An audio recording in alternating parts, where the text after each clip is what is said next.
Hello, hello, hello, everyone. Good evening. God bless. Much love.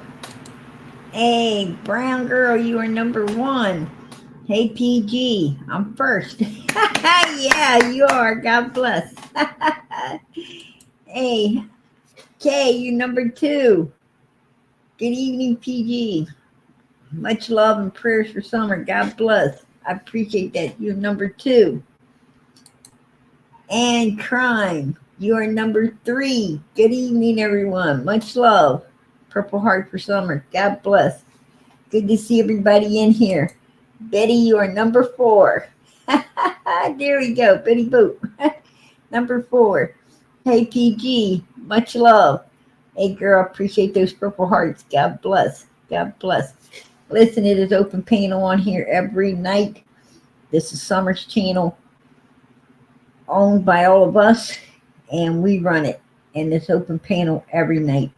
Anyone that would like to come up, talk, share something, maybe your feelings about this case, whatever, you're more than welcome. Take the link and come up anytime.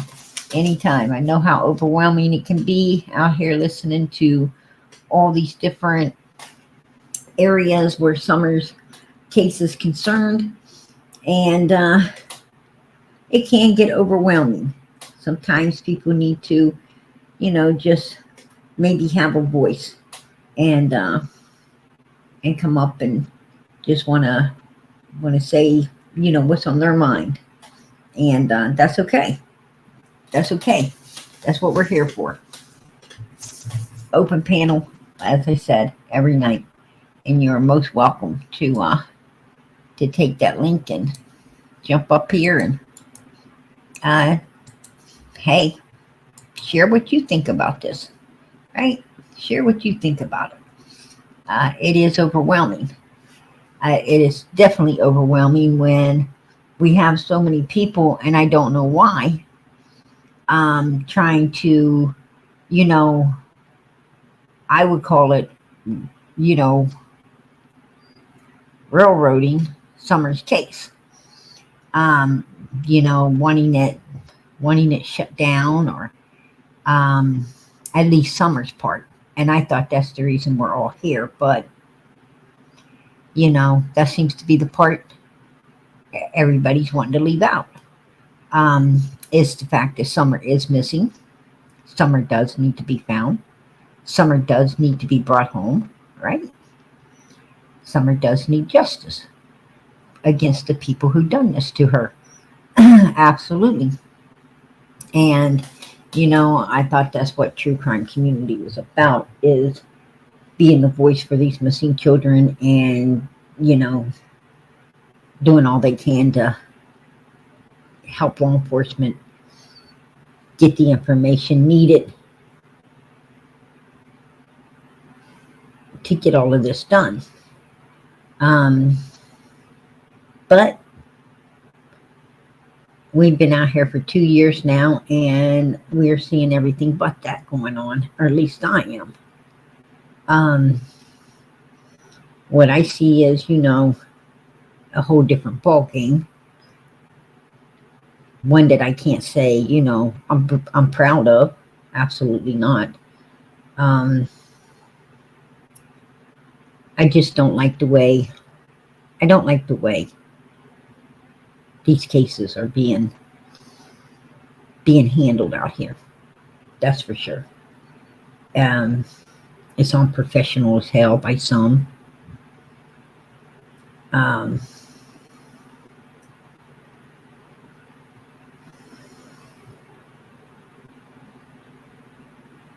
Too nosy into by others.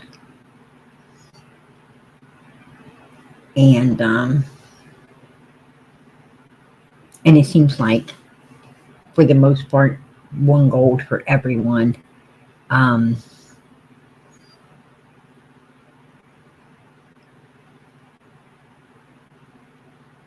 handle a lot of these cases. So, with that being said, I could go back and explain some of. If you didn't get what I'm saying, I could go back and put it in layman's terms, but I think for the gist of everyone, you guys got the gist of it. You know exactly what I'm talking about. You guys have been out here. And just like me for 2 years, I know for the most part of this chat, Summer's Army here. We've been here for 2 years, going strong. Yeah, I was in the case from the beginning, but I wasn't out here with the channel. We had to make this channel because we didn't like the way the information and everything was being handled other places. So actually you couldn't even get the information out because it's such a shit show out here. You know, I guess that kind of stuff sells. It shouldn't, but it does. And I'm sorry about that. I'm absolutely sorry about that. Because these kids are missing, they depend on all the people here to do what's right for them. Right? If you were a missing person, you sure wouldn't want your case being handled like this. You wouldn't want, you wouldn't want all the shit show overshadowing the fact that you're gone and you need to be found. And that's the main topic and the main priority would be you and bringing you home or your loved one home. And you wouldn't want all the other bullshit. Right? You wouldn't want it. But it's here. And thick. And that's sad. That's very sad. I'm here to discuss some other things. A blue-eyed dumpling, I like to say hello and how you doing tonight? I like to say hello to all in the tank. Lavender Moon. Tracy. Imagine. I can imagine peace, but we ain't getting much here lately, are we? Nope. Love Scorpio, how you doing? I'm trying to get down through here. Hey, big ol' mom. How you doing? Yeah, I still got my cold. That thing, I don't know what it is, but the other Sharon, beautiful. I so appreciate that. God bless. Summer Moon. Missing, but not forgotten. Amen. But, the one thing that bothers me the most and I don't like is the fact that, we've had to fight. And when I say fight, I mean fight to keep Summer's name out here in the spotlight. I think I'm actually losing my voice, but that's my fault because I tried to live in a deep freezer and sometimes that don't work out so well. But, I could really live in Alaska. I'm telling y'all, I could live in Alaska. No doubt in my mind. My kids would love it. Like, wintertime would be our thing.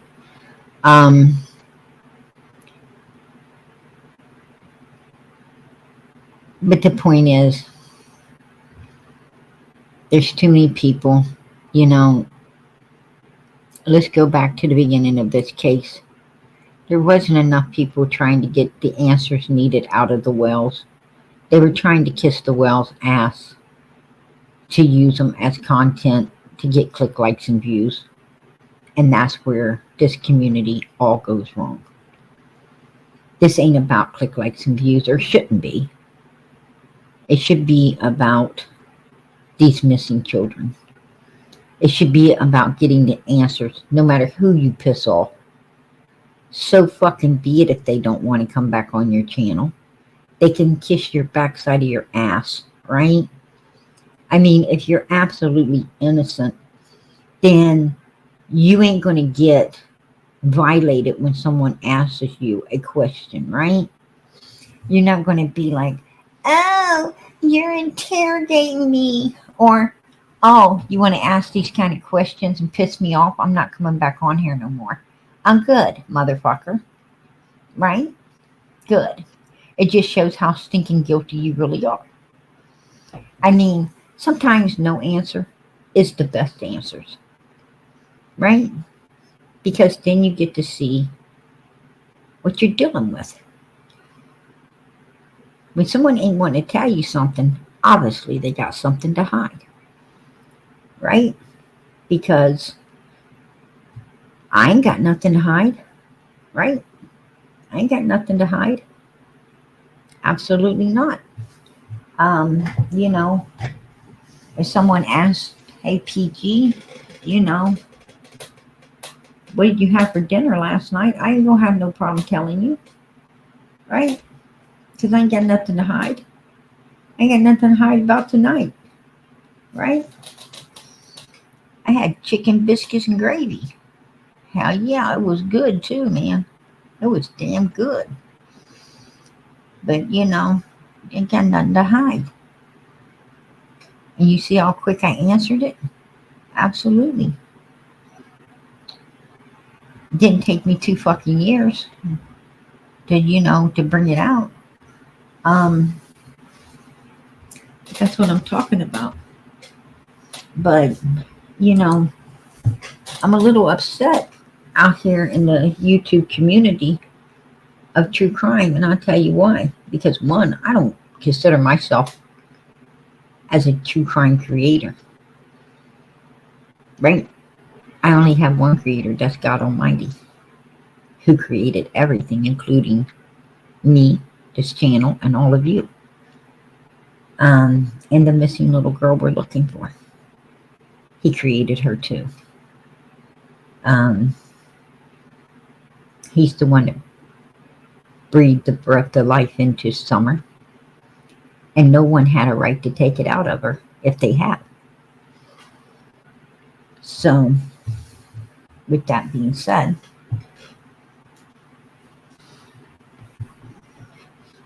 I'm going to share what I'm pissed off about.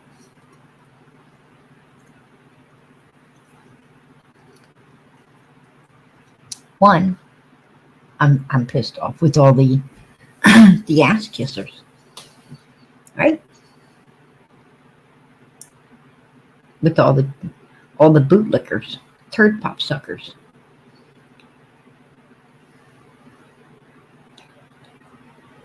Right? The two-faced, backhanded, worthless souls. They didn't care about this little girl. They only cared about click, likes, and views. And they shut the wells down at every turn like they were helping them. Oh, you might not want to. Don't say that. Don't talk about that. Click. You guys, I'm just not gonna let him say that. He don't need to be saying stuff like that out here. Well, let me tell you.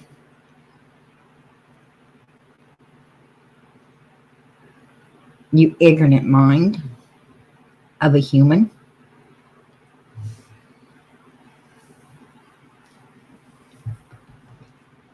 What you just did is you shut them down completely. Now, in your mind, when you did these kind of things, when these ignorant human beings, and yes, I am using the word ignorant, human beings said, oh, I'm not going to let him say that. Or don't answer that question. Donald, don't answer that question. Candace, don't answer that. I don't think you should answer that question. Let me tell you what you just did. Now, you might think in your little pea brain that, hey, you're going to get the answers behind the scene.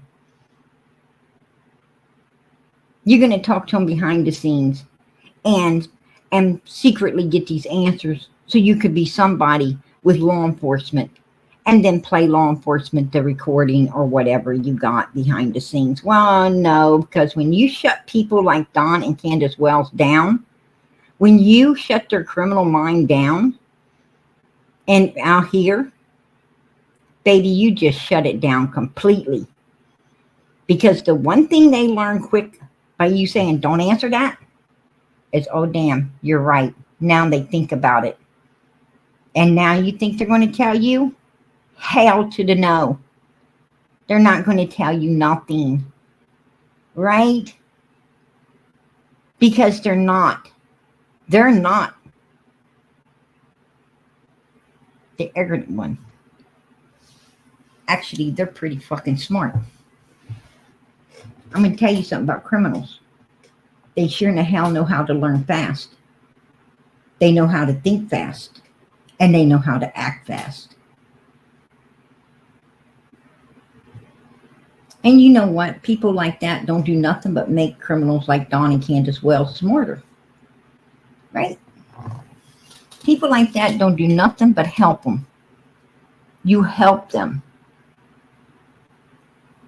to become better criminals. Shame on you. But you know what? It really isn't shame on these people that do that. What's shame is these people are so not smart or educated themselves. Right? The best thing they could have done early on with Don and Candace Wells is let them talk. Let them say whatever they wanted to say, when they wanted to say it, as long and as much as they wanted to say it. Because that would be how to get the answers for Summer Moon Utah Wells, who was missing and needing to be found. But these people didn't allow that to happen. They wanted Don and Candace to feel like they could trust them. They wanted Don and Candace to feel like they were an advocate for them and looking out for the best of their interests, even if that means protecting them from saying the things that's going to help find Summer. And that's what they did. That's what they did. That's what went on out here. That's exactly what was happening. And that's what's still happening. That is still what's happening, right? You got Day Day and her dog named Mutt helping them right along. You know, telling them how they don't need to be answering things. They don't need to be talking about this and that. Protecting them. Protecting them. Well, who is protecting Summer? Who is protecting this 5-year-old little girl that needs our help in being found? Who's protecting her? Do you think Day Day would feel the same if that was her 5-year-old little girl or her 5-year-old granddaughter? Do you think she would like someone doing what she's doing by not getting the answers needed to find a child? No, she wouldn't. Hell no, she wouldn't. She'd be beside herself if someone was doing exactly what her and Christine and them are doing with the Wells, right? You know, it's a funny thing. It's a very funny thing, you know, that a very funny thing that, you know, you got people in this world, right? You got people in this world that want to sit around and whine. They want to sit around and whine. Oh, I don't know why he called my name, y'all. I don't know why he called my name, old Duty Ron. I don't know why he said my name. I mean, he didn't say, you know, Chris M's name. He just beat around the bush with that. But we know who he's a-talking about, don't we? We know who he was a-talking about. Now, how could he sit there and but he just called me out, y'all. He just called me out, and that's why I got to have an extra big bowl of ice cream because it just upset the hell out of me. You don't understand how much it upsets me, and when I get upset, I got to have a plate of ice cream, maybe a couple plates, maybe the whole damn bowl.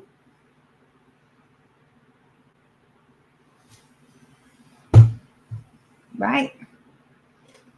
Maybe the whole damn bowl.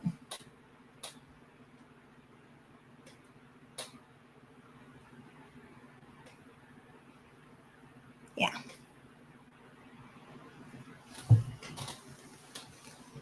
Funny thing is, she already had her damn spoon and her plate and everything ready before duty alarm ever came on. Right? Before he ever showed up, she already had those spoons in that bowl waiting. Right? She'd been attacking that shit for months. Fucking years from what it looks like. You know? Yeah. Fucking years. I'm going on a keto diet too. I'm going on fucking keto diet. 5 fist-sized meatballs, big ass plate of fucking spaghetti, a large pizza, and let's not forget a funnel cake with strawberries piled on top of it, ice cream and whipped cream on top of that. Hell yeah, I'm all into the keto now. Yeah. PG just went keto. Give me some of that shit. Right? I can do keto every day. Every day. 3 times a day. And before I go to bed, baby.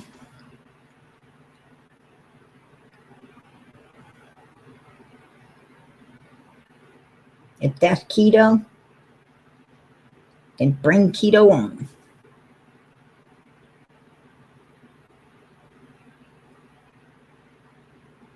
Damn keto eating better than the normal everyday average people. Right?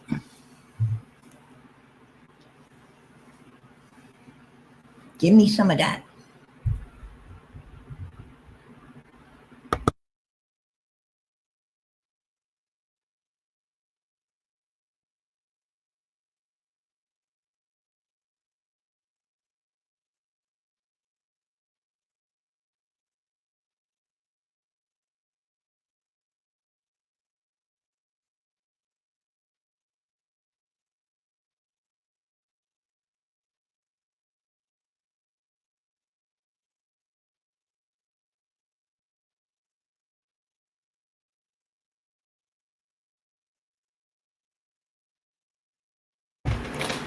Sorry I disappeared, y'all, but I had to walk across my damn mansion, my great big freaking palace, right?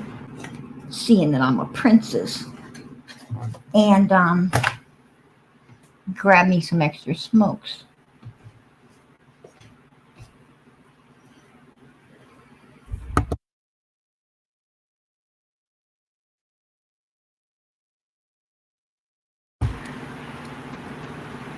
You guys know how long it takes to walk that far away.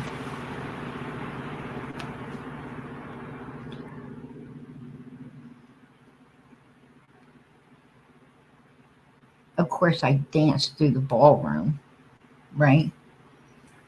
And ran through the gymnasium. And then got lost and still couldn't find the kitchen.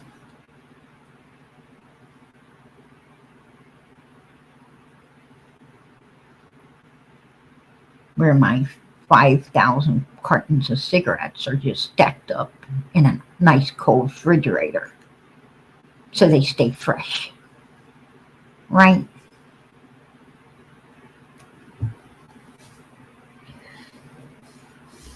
Yeah. According to Day Day. PG's got it like that. PG's got it like that. Well, I don't know if I got it like that, but I want to say one thing. I'm sure the hell I'm going to have that keto, right? Starting first thing tomorrow. First thing tomorrow, PG's on keto. When I go to a restaurant or at the grocery store, I'm going to tell them, look, I'm on keto. I want 10 pounds of ground beef, right? Plenty of breadcrumbs and spices. Make sure to give me lots of freaking, bell peppers, green peppers, all the shit to put in there. Man, I gotta be able to make them fist-sized meatballs.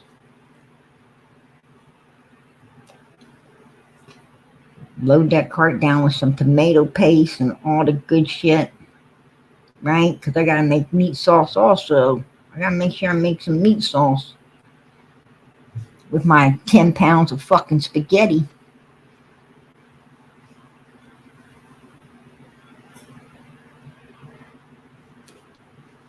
I'm gonna be looking like some ratatouille shit in my dining room. Spaghetti piled up a mile high, freaking sauce dripping all over the place.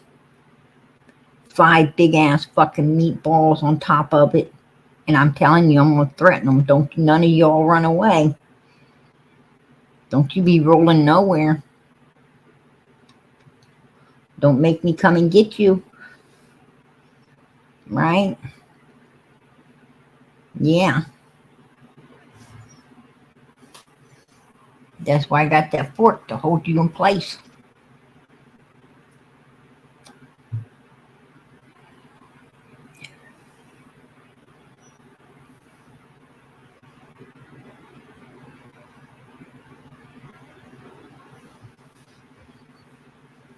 Then they better make sure that they give me everything to make my funnel cakes, right?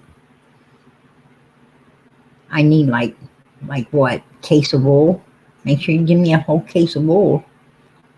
Man, I gotta have that hot oil to fry those funnel cakes up in. Oh, and that white sugar, that powdered sugar go all over them.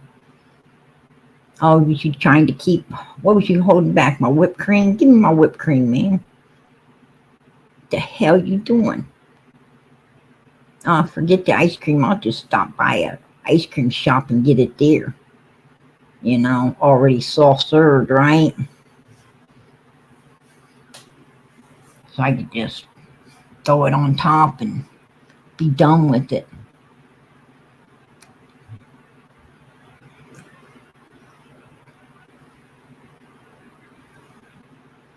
Yeah.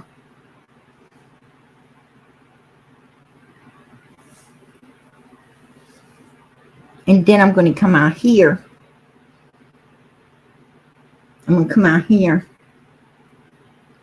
And I'm going to try to get my feelings hurt. I'm going to try to get because I have to have an excuse. I got to have an excuse to eat all that spaghetti and pizzas and drink big bowls of ice cream, right? I got to have an excuse. Maybe Duty Rom will say something about PG. So I can have my feelings hurt and make me a big old bowl of ice cream too. Because he mentioned me. While he's beating around the bush with everybody else.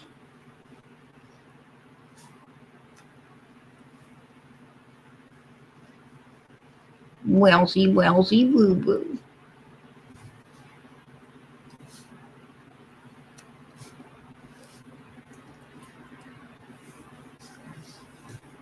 Yeah.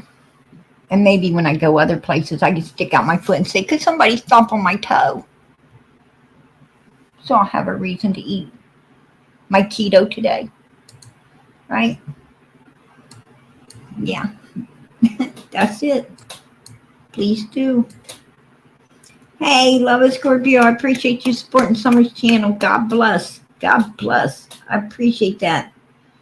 I appreciate that.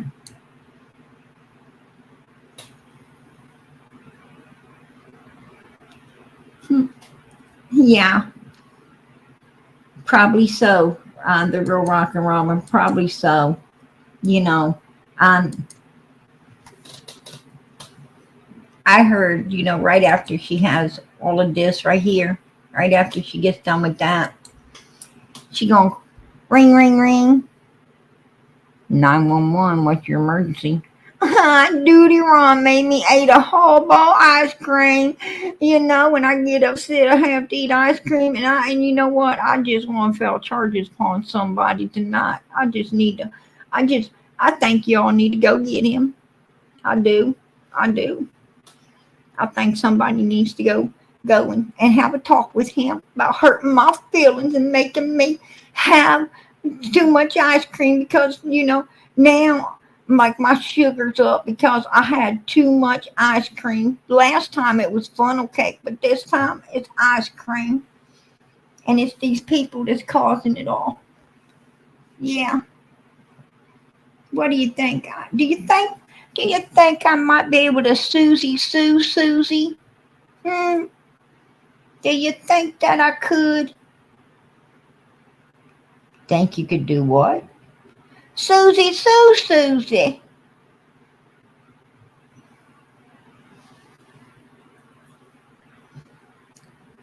Are you saying Susie sue Susie? Yeah, that's what I'm saying. Click. Um, Mother Nutcase calling. Can't do nothing about that. Right?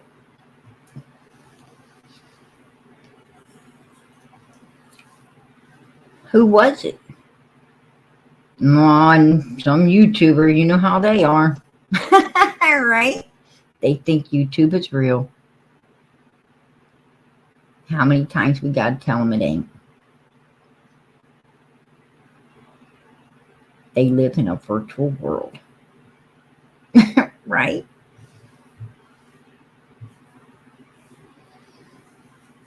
Ring, ring, ring. 911, what's your emergency? Did you just hang up on me? Click. Right? It can get crazy. And people wonder why, they're not getting real help. Does people understand when those kind of calls go in, it's hindering other calls that are way more important? Wonder if Day-Day's ever thought about that. Right? I wonder if she's ever thought about that. Probably not. Probably not.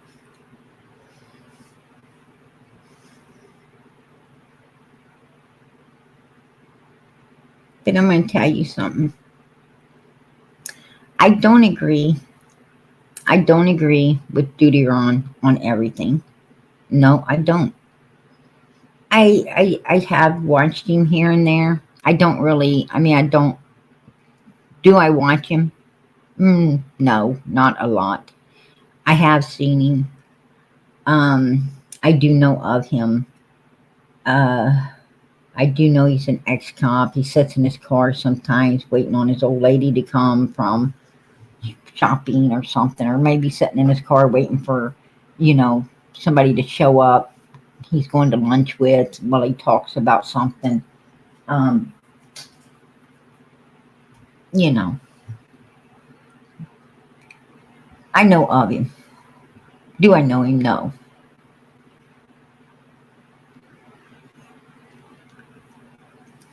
Do I agree with him? Not on everything, no. Absolutely not. I do not agree that, he said Summer's cases run cold. It's a cold case. No, it's not. Um, I think he says that. I think he says that um, because he's butthurt that, um, because he's in with Echo Search. And I think he's butthurt that, Ronnie Lawson and TBI and them don't want him up there searching.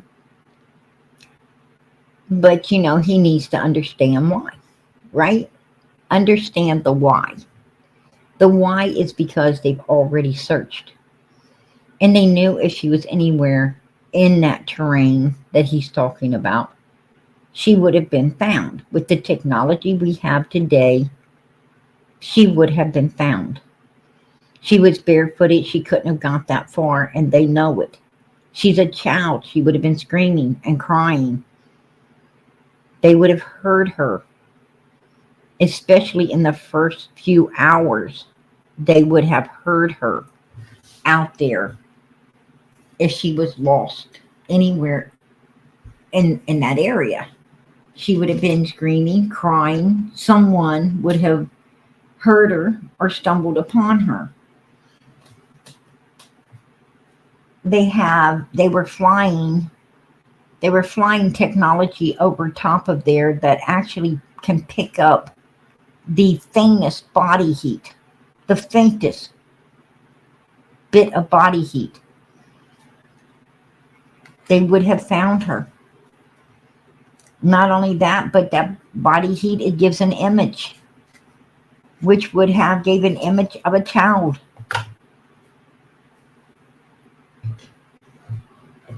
And even if they felt that, they felt that they picked up body heat like that,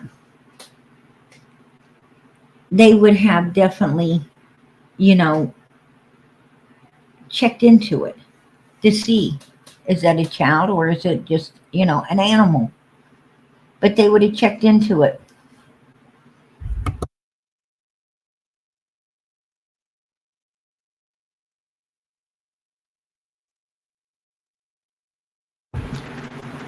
It just is what it is. Like I said, they got technology that can penetrate your walls and tell them exactly where everyone in the house is. Right? It's hard to get away from the technology that has been created today. I mean, Big Brother knows where you're at all the time. They definitely know where you're at all the time. I mean, if they could fly over a terrain like that and spot, and spot goody good growing, they sure can fly over and spot a child. Come on. Let's get real. I mean, they're down there chopping all the goody good down and season it, taking it into custody, probably for themselves, who knows. But,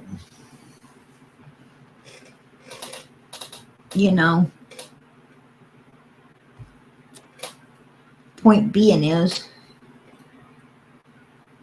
the technology today, they know Summer's not out there. Pruitt cleared that up. He said if she was there, we would have found her. Ronnie Lawson says no signs of an abduction. So take it off the table, Duty Ron, and understand what's being told. Right?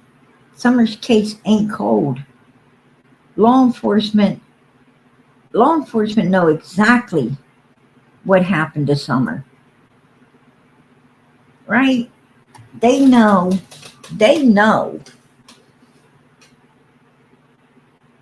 what happened to this little girl. I mean, or at least they know who's responsible for what happened.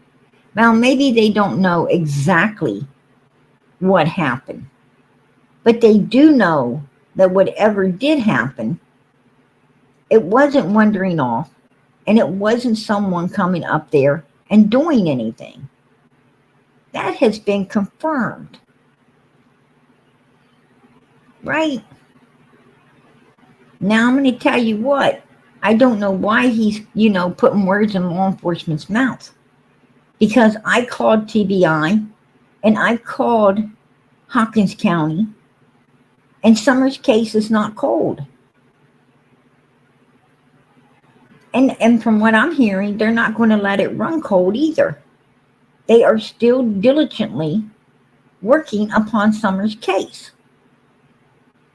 But I think that, Duty Rom got a little butthurt because they don't want Echo Search in there. And that's upsetting him, right? Because these are the people he has on his channel that he needs them to be doing something. So people will be, tuning into him. And that goes back to, this is all about click, likes, and views, right, folks? And if they ain't getting what they want, then they'd rather shut it down than face the truth about it. And, and that's not right either. Why are you trying to shut Summer's case down out here? We got too many people, too many people. We got the turd pop suckers, the bootlickers, right? The booty kissers, all trying to shut Summer's case down for the Wells. Because the Wells really don't want Summer's case out here either. Because they don't want to talk about Summer. They would like Summer to vanish, right? They want her to vanish so they could just be out here getting support for themselves. Donnie Candace wants to make it about them and not their daughter. They want to play the victim when the real victim is Summer. They want to try to make people forget that, and they got a lot of people that, are trying to help them do it, to get it done. And we're not doing that. We're not doing that. No.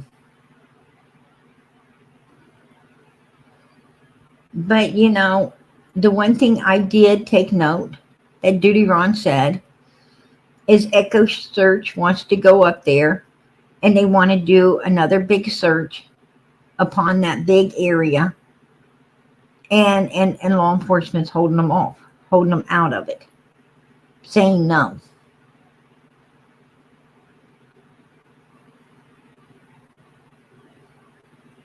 Saying no.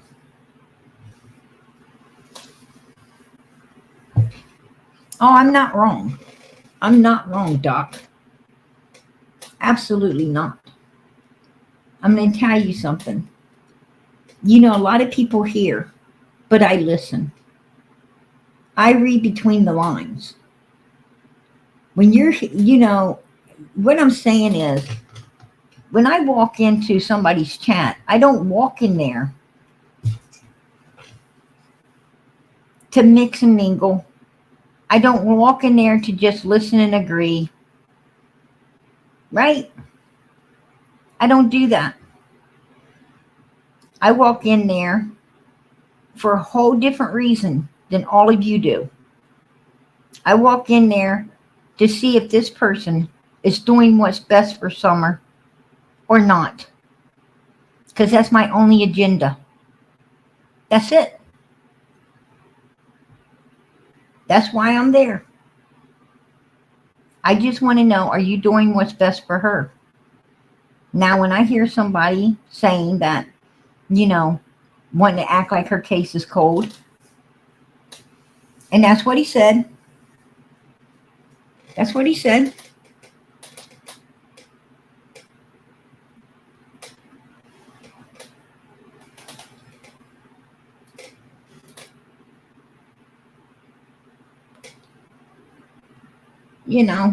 That's what he said.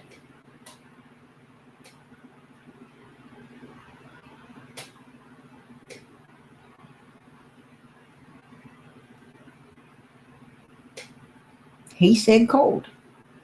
And it's not. It's not. And, and I don't like people saying that. Because what that's going to do is that's going to put a stigma on Summer's case and may cause it to not get solved. He has no right coming out here.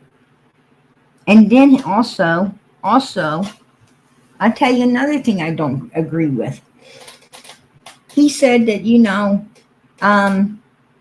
I don't agree when he said that, Don and Candace shouldn't have been out here talking to YouTubers, that they should only be talking to law enforcement. Um, well, they're not cooperating with law enforcement. And, I think it was law enforcement that said, tell the YouTubers to ask them about the timeline. Tell the YouTubers to try to get what they can out of them about the timeline.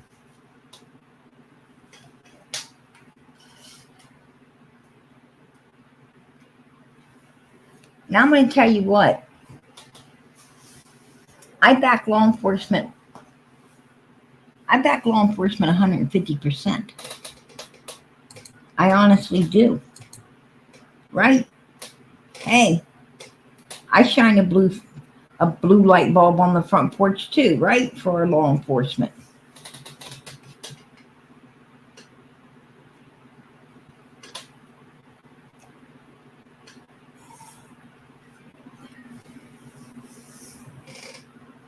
Law enforcement is important. That's an important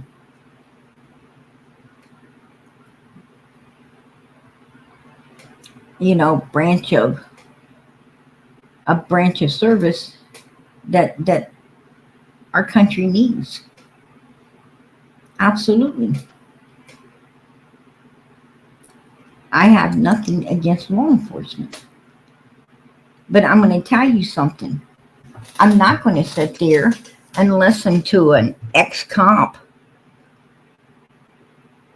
that is out here in a true crime community for click, likes, and views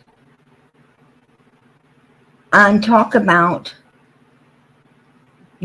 how something's cold when he had no right saying that. He had no right saying that.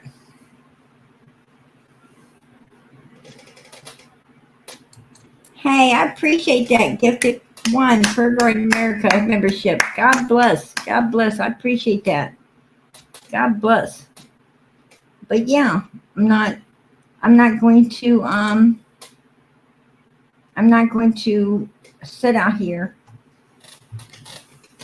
and listen to that.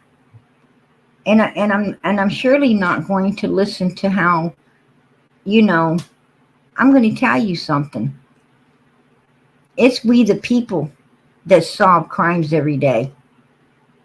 It's we the people. If it wasn't for we the people, a lot of crimes would not get solved.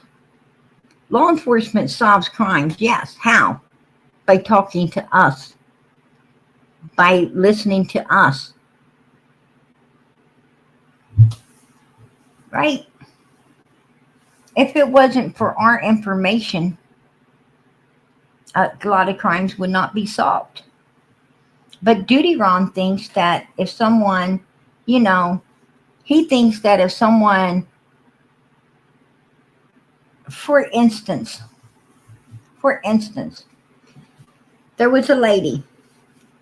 She'd been dating this guy for about a year.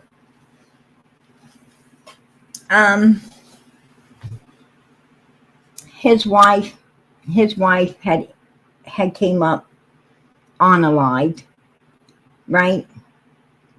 Looked like an accident, unalived. Law enforcement came in. Yeah, they had a lot of suspicion and everything, but they couldn't do nothing with it. 4 years later, he meets this woman. And this woman he's dating, is hanging out with him and everything. And then like about a year into, dating her, he walks in to her place of employment, which was, like a restaurant or something. And he walks in there and he just spills the beans to her, right? He goes in and he just needs to get it off his chest, and he tells her about it. Because he doesn't want something like that between them. He feels that, they love each other enough. She's going to keep his secret or something. But anyway, he tells her about it. Well, Duty Ron would have said, hey, don't tell me nothing. You got something to tell, you go to law enforcement and tell it. Don't tell me. Well, do you really think that guy was going to do that? Do you really think he was going to go to law enforcement? But Duty Ron would have told her, well, that's not your business. You shouldn't have listened to him. That's for law enforcement. Well, I don't think so. I don't think so. I think it is every human's job to help law enforcement solve crimes. I think it's all of our jobs, if we know something, to say something. I think it's all of our jobs to keep our ears open and listen, to help someone else and their crime against them be solved. I think that's all of our jobs. I think that's how we make a better world for everyone in this world.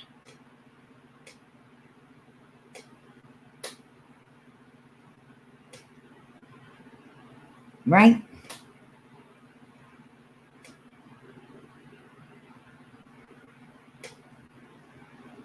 And and he even, Chris M is ex-law enforcement as well. And he even implied that Chris should not have went up there and spoke with, went up there and spoke with Allie and them, or went up there and spoke with Don and Candace, right? Well, I beg to differ. I beg to differ. I'm going to tell you the difference between Chris M and Duty Ron. Is Chris M is an ex-cop that puts it into action. Duty Ron ain't. Right? I'd rather have Chris M any day. I'd rather have Chris M any day. Because he's a real hand in helping. A real hand in helping. And I think that what he did was heroic. He took one for the team, especially when he went into Wells' house, right? Especially when he went on 110 Ben Hill Road. He took one for the team. For Summers' team. Summers' Army. Chris loved that little girl enough to do all the things he did for her. And he's still trying to do all he can where Summers' case is concerned. So I'm going to tell you, I personally, I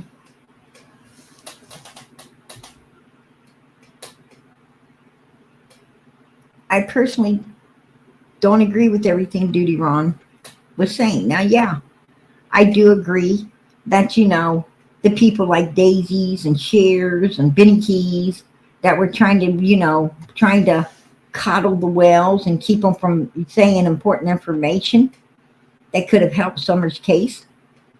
Yeah, those kind of people would be better off staying the hell out of this. Right? That's true.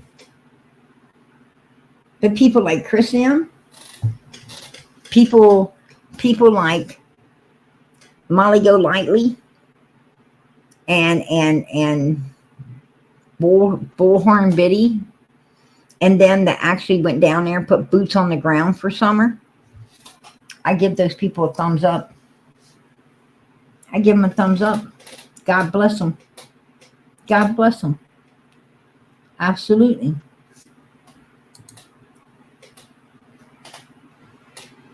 I definitely give them a thumbs up. I don't agree with everything he said, but some things I did agree with.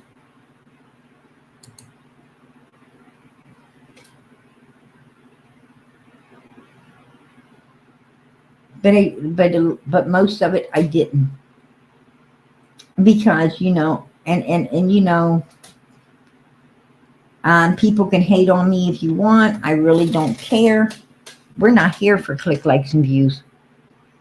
I'm not here for that. I could give a flying fuck less about click, likes, and views. That is not why this channel's here. This channel here is to call it like we see it and do all we can for Summer. And most of all, keep her in the spotlight where she belongs, because she is the true victim. The one that is missing, the one that needs brought home, and the one that needs justice. That's why we are here. We are here to remind Ronnie, to remind Pruitt that they promised not to let her case run cold, that they're going to do all they can to solve it, and they still are working diligently to get that done. And I know that, and I have faith in them. Most of all, I have faith in my God. And I know that my God is going to let Summer get justice. I know that he is definitely going to let her get found. Because there's too many people praying for her to come home. And to let us know what happened to her. And God answers prayers. And I know that. So I have faith in my God. And I have faith in all the prayers going up for Summer.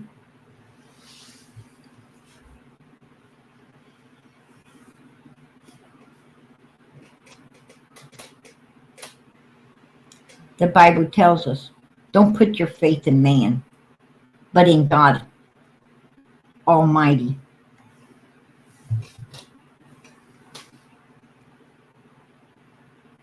Humans are broken sticks.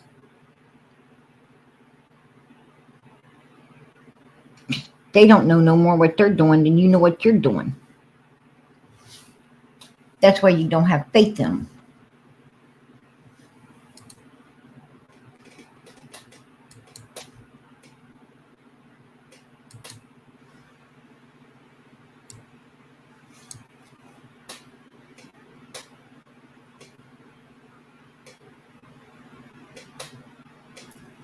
You're mad at Dawn.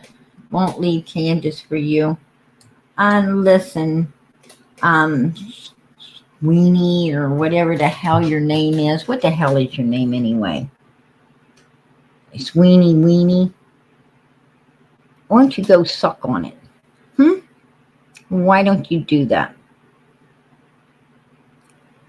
You are so far-fetched, it is disgusting.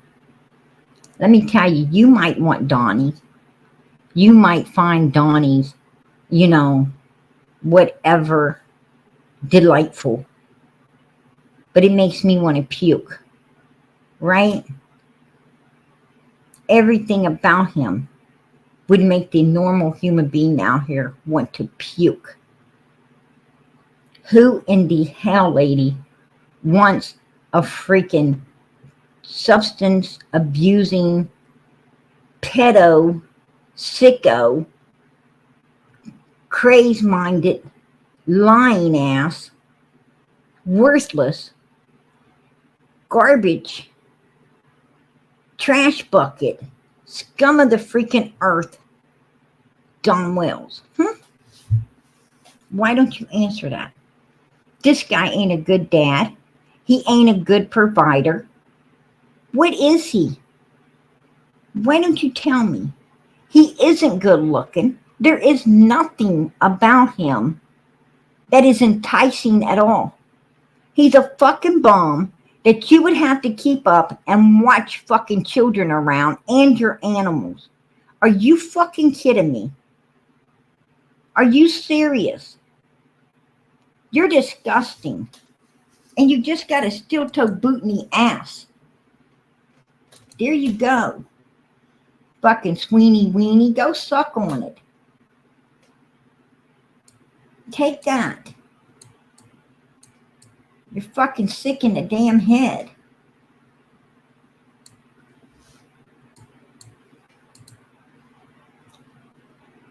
Summer hears us all. Keep praying. Amen.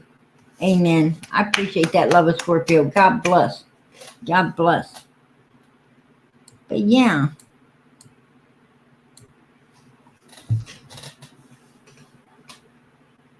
Yeah, they could bite the weenie, right? Bite that fucking weenie. They just got a big steel-toed boot right in the backside. You know, get some preparation H for that, bitch. Right? There you go.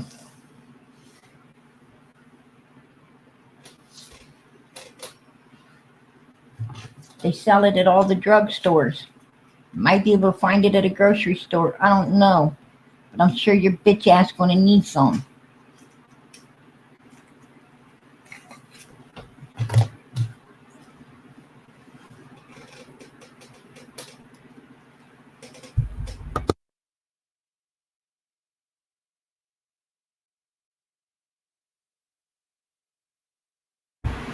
You know.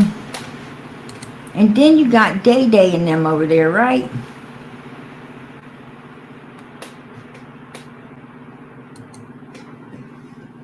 You got Day Day and them over there.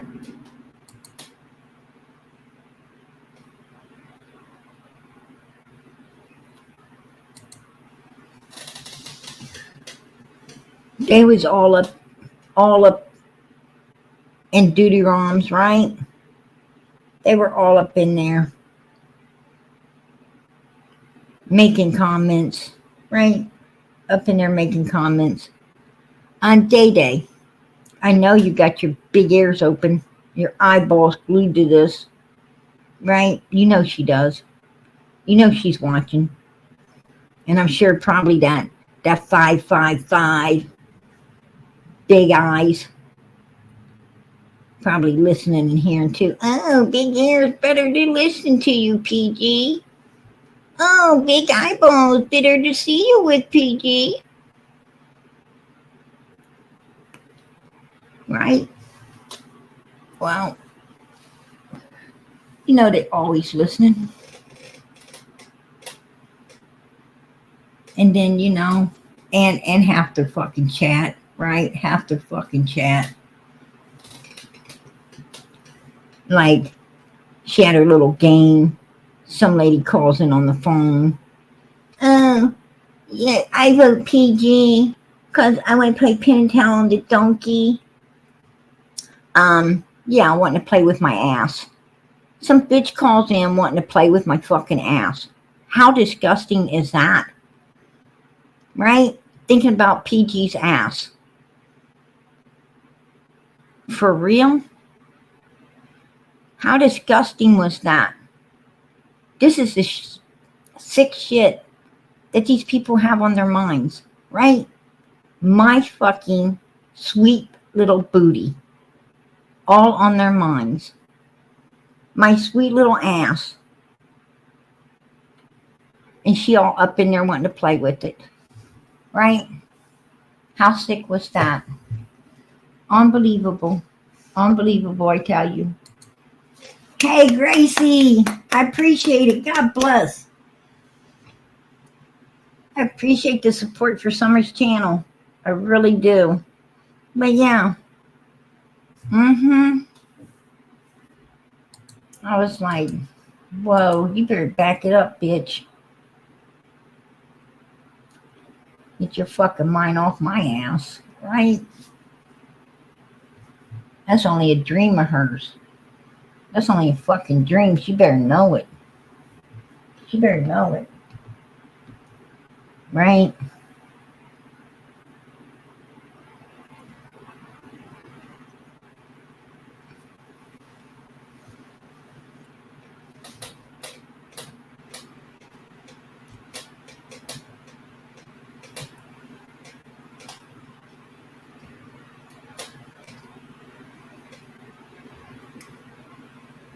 Absolutely. I agree. I agree, lovable. Absolutely. But yeah, that's what I'm talking about. Oh, nerdy girl. Hey, I appreciate that. Member for 1 month. All right. I always here for some PG laughs and straight talk. Yeah, yeah. And a lot of people don't like that straight talk. They don't like that straight talk. Absolutely not. Um, you know, they like that. They like that. Can you hear me now? Can you hear me now? All right.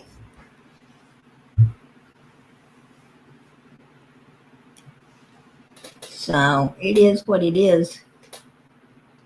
It is what it is. No, PG is not anywhere near 70. I am nowhere near 70. But if you guys must know my age, if you must know my age, I'll tell you what.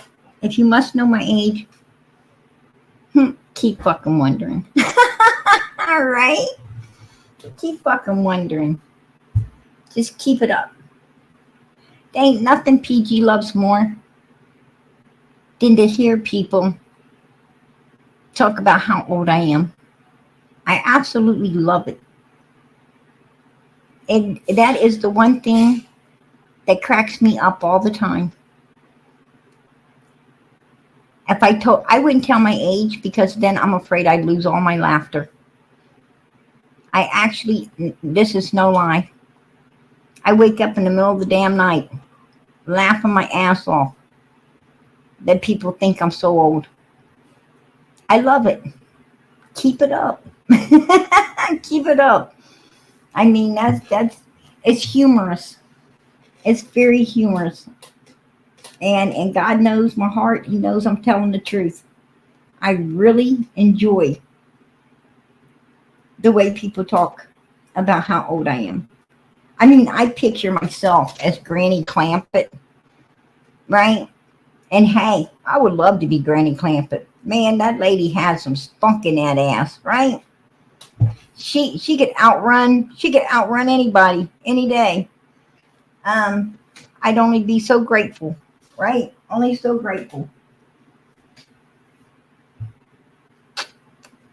I get to picture myself on the ark, right?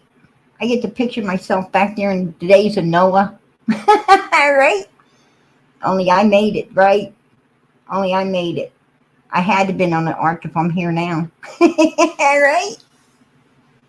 I had to be on that ark if I'm here now.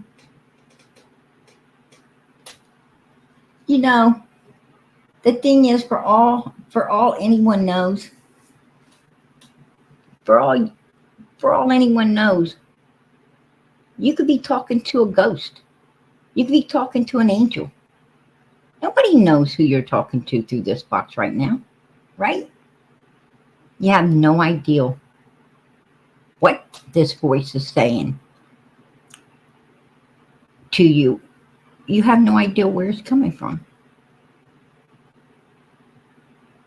You just hear a voice. You call this voice PG.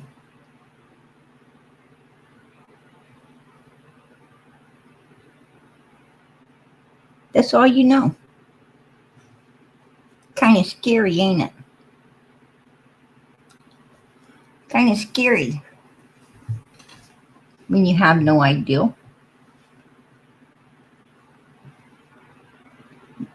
Maybe I'm an angel taking tabs on everybody. Boy, I'm going to tell you, a lot of people spelling if that's the case, right? A lot of people spelling that one. Could be just a ghost.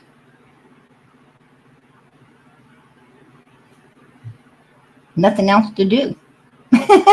Right?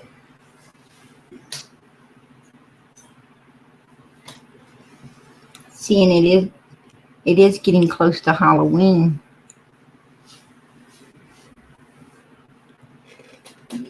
People don't know. Yeah. Oh, Carrie, you're so sweet. She says we all love you, PG. Hey, I love you guys too. I absolutely love you. I love everybody this for summer. I love everybody that are for these missing children, no matter what child it is. I love everyone that's there for these children. Truly here for the right reasons. And that's to be a voice for the missing. Because you love standing up for what's right. You want the laws changed in this country. You know,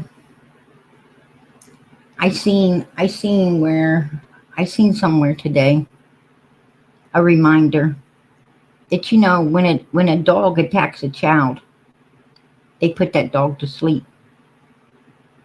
But when a pedo attacks a child, they seem to get away with it.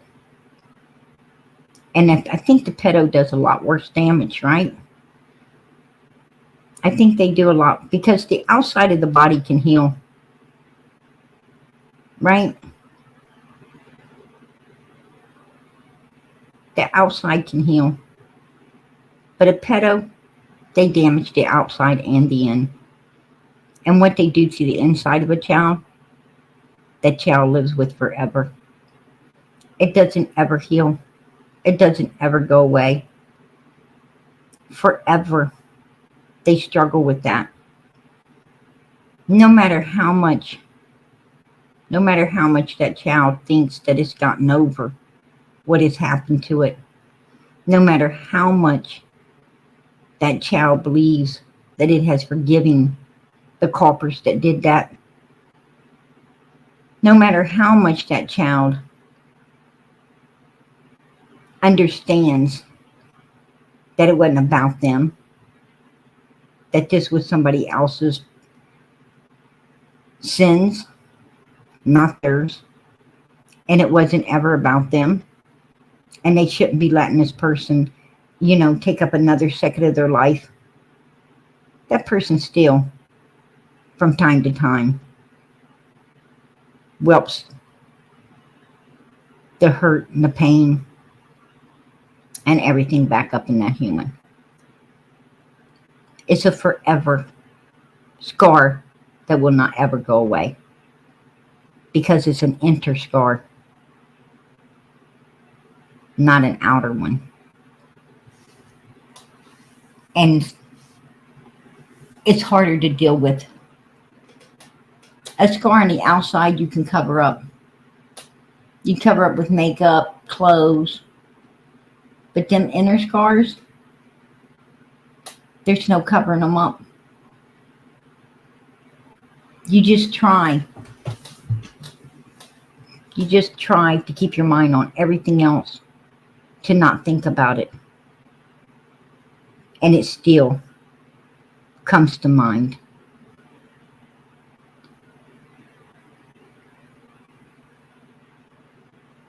No matter how old a human gets, they're haunted by it. And you don't think that the person that does this should have to pay?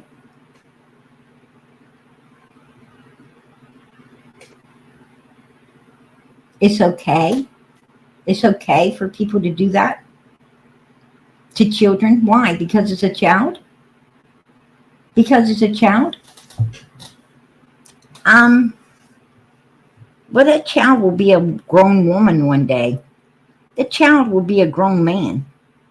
Actually, that child is a grown man. Just in the future. That little girl is a grown woman. Just in the future. So why are they allowed to be violated like this? Why are they allowed to be done like this? Right?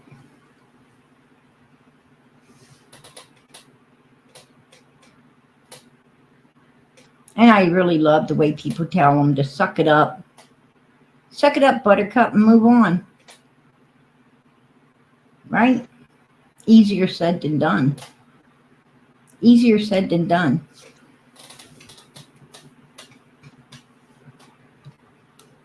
Do you know that for every one woman that hasn't ever had any type of casualty in their life, there's a million that did? What I'm saying is, you know,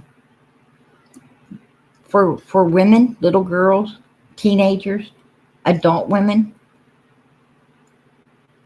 believe it or not, at some point in every woman's life, every woman that has made it to the age of 40, every woman that's made it to the age of 40, they have been violated, meaning that they have been pushed to do something at some point they did not want to do with someone. A boyfriend, a sicko as a child, a boyfriend during their teen years, a bad date they went out on that forced herself on them, and to survive, they didn't want to say no. But at some point, every woman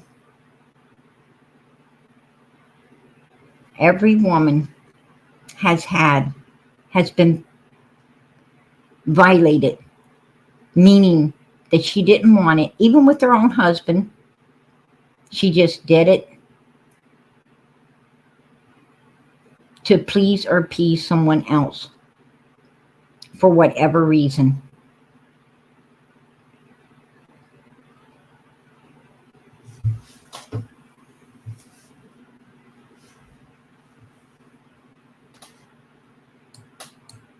Is that the way women are supposed to, I mean, men can just say no and it's no, right?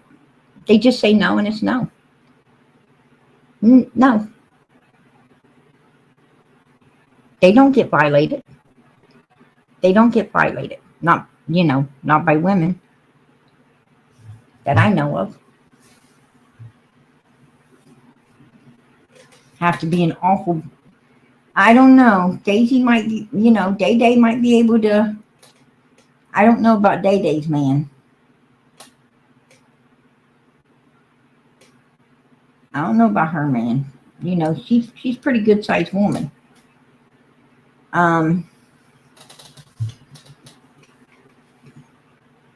So I don't know. I mean, maybe some men, they get violated too. I know boys do. Young boys that ain't got the strength to fight, right? Young boys.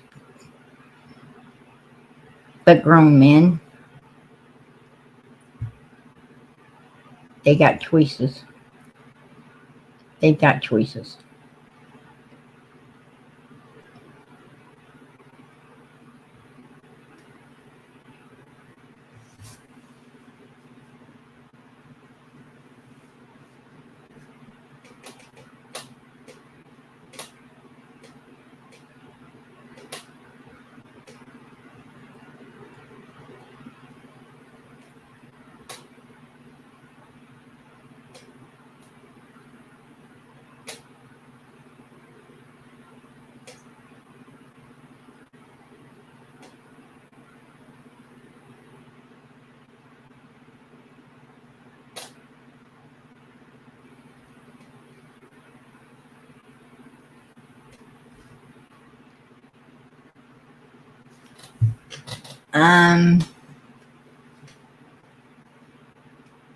No, Linda. Don does not talk to PGs all night and all day. No, Don doesn't talk to me all night and all day. And no, you didn't hear me say that he does. You didn't hear me say nothing like that. What I said the other day, what I personally said the other day was that when this all first happened and I was giving Candace and Donald the benefit of the doubt of not doing what had been done to their daughter, when I was being supportive to the Wells, hoping that they were innocent of doing nothing. And what I said was, had I not seen all the bad things they were doing, lies they were telling, the people they were throwing under the bus to take the focus off themselves, all the bullshit that's led us where we are today, knowing everything we know now. What I said was, had they been better people, and I felt that they was innocent, had they been better people, and I would have been convinced that, they was, had nothing to do with their daughter's disappearance, I said I would have had my little ass up on 10 Ben Hill Road with lawyers, and I would have did everything in my power with attorneys to get law enforcement to clear the Wells. And that's true. I would have. I'm not lying. And I said I would have paid those lawyers to get that job done. And I would have. I would have. Had I, had they have been the right type of people that I felt were innocent. But they're not. They're not. I wish they were. Of course I wish they were. But they're not.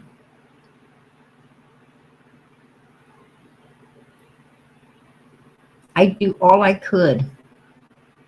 I would do all I could for parents that I truly believe were innocent. I would do all I could for them. Because sometimes, law enforcement gets it wrong. Sometimes, law enforcement gets it wrong because they want to solve a case. And there's no truth to it. There's a lot of innocent people in prison. A lot of innocent people have been put in prison. In Summer's case, do I feel that would be the case with Grandis, Candace, and Donald? No. I don't think, my personal opinion, no. I think I think that's where them three people belong. Because my personal opinion, I think they had all to do with what happened to Summer on June 15, 2021. But it took a long time. It's taken a long time. I mean, I've always thought that Candace and Grandis was covering up something. Always. Even, my gut was telling me that from day one when Summer disappeared.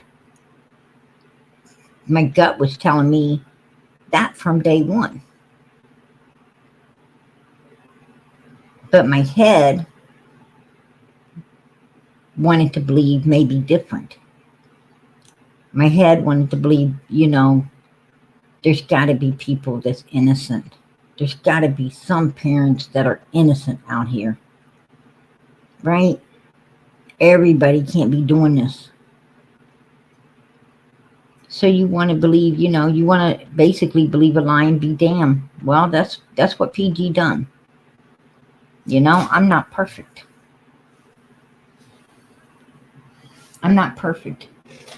And for a long time, even after they was playing games and doing all the things they were doing, I still wasn't sure what Don Wells' part in it all was.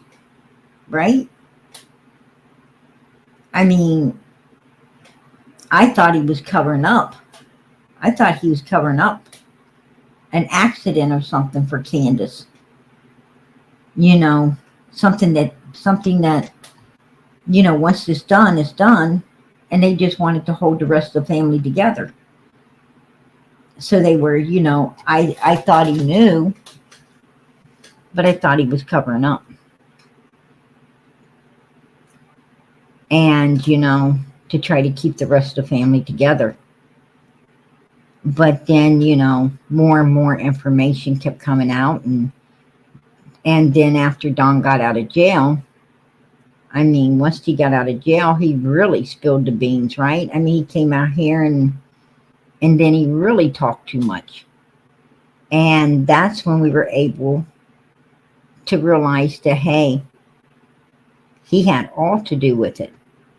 That's when we were able to go back and, listen to things like this.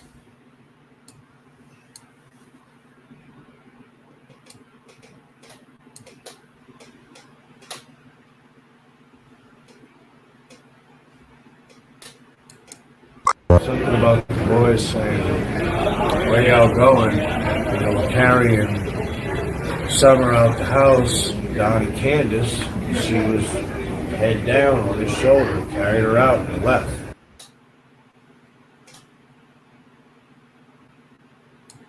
Carried her out on his shoulder the very day that the video of the Summer dancing in the rain, the day that Summer was dancing in the rain,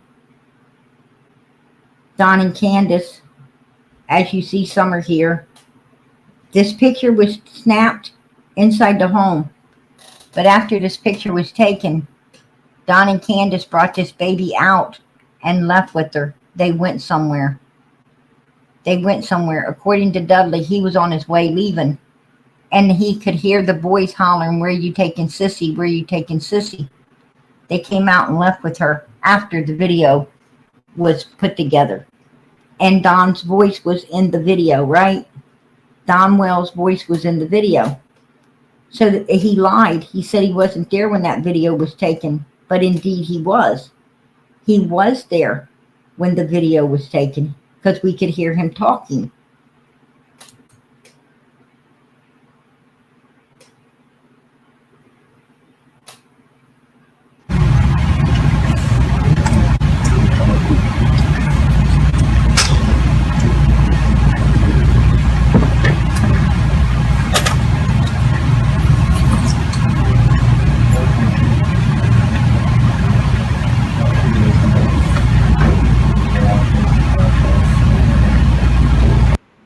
You can hear him talking.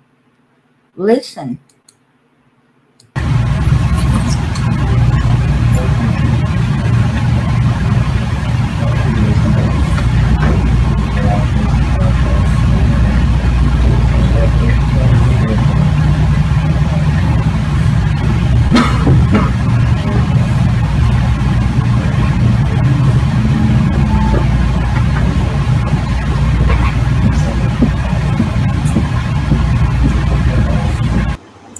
Something about the boys saying, where y'all going? We're carrying Summer out the house. Don and Candace, she was head down on his shoulder, carried her out and left.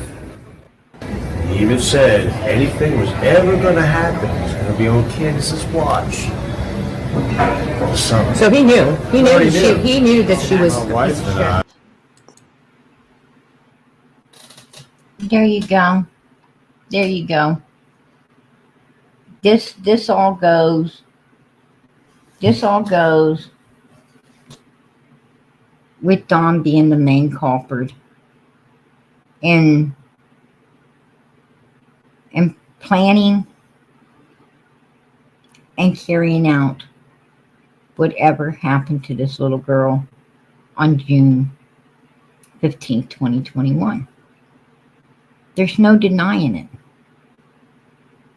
We were able to put it all together in the end. We were able to put all the pieces together with what Dudley said, with the pictures, the video, and then this picture here, and then Don's own words. Let's listen to Don's own words. I already knew, and I already knew that she was put into a car and taken from here. Yeah. I knew that from day one. I knew that from the second that it happened. But trying to explain that to the police is like trying to talk to a brick wall. Why didn't you explain to the police that the vehicle she was put in happened to belong to you guys? And it was your wife, Candace, putting her in there. I'm sure you did know from day one because you probably got a phone call or you called Candace and you guys knew exactly what was going down the whole time it was going down. Just like you talked from 6:09 to damn near 6:30 before calling police. Come on, Donald. Come on. Tell the truth. Tell the truth. It's what you need to do. You need to set your soul free. And it's free from hell, because that's where people that do these kind of things end up at. Why don't you talk, man? Why don't you talk? That baby in your arms, that baby right there in your arms thought that you was its protector. It thought that you would go out of this world for it. You're a piece of shit, man. Because it looks like she went out of this world because of you. What a piece of shit. I remember you told me that you had the weird feeling. You want to explain to like the people listening about that weird feeling you Okay, had I will. beforehand? It's not a weird feeling. It's when the angel tells you that something is going to happen to your kid or your daughter, which is what happened to me, and I couldn't explain it, and I didn't understand at the time. But I knew 4 to 5 months prior that something was going to happen to Summer because an angel told me, and not with words. But you can take it for what you want. You can say that if you want to, y'all can just say that I'm crazy, or you can all can say that I'm just making up a story. No, I don't You think can it's crazy at no, all. not you, Dolly. I'm just saying your audience Yeah. can say whatever they want about me. I didn't know it. But not you, sir. But 4 to 5 months prior, something told me that something was going to be happening this summer. And I knew something was going to happen. And I asked Candace to please keep a sharp eye on her because something was going to happen. And then that picture that y'all might see on the internet or whatever, where I was holding her when she was sleeping. And I knew something told me at that moment that the time was short at hand, that something, whatever was going to happen, it was going to happen soon. And this is probably a week or two prior to her disappearance. And I was crying, and I knew that, and I said, Lord God, please. She was asleep in my arms, and I was like, Summer, I love you. I love you so much. And I just can't believe it. But I knew the time was short. So the day that she disappeared, and then when I come home from work and I drove to the bottom property and I see my neighbors and my boys searching for her, I knew at that instance that what was told to me by an angel that I assume was an angel told me that it had been fulfilled. There you go. There you go. He said he knew. He knew.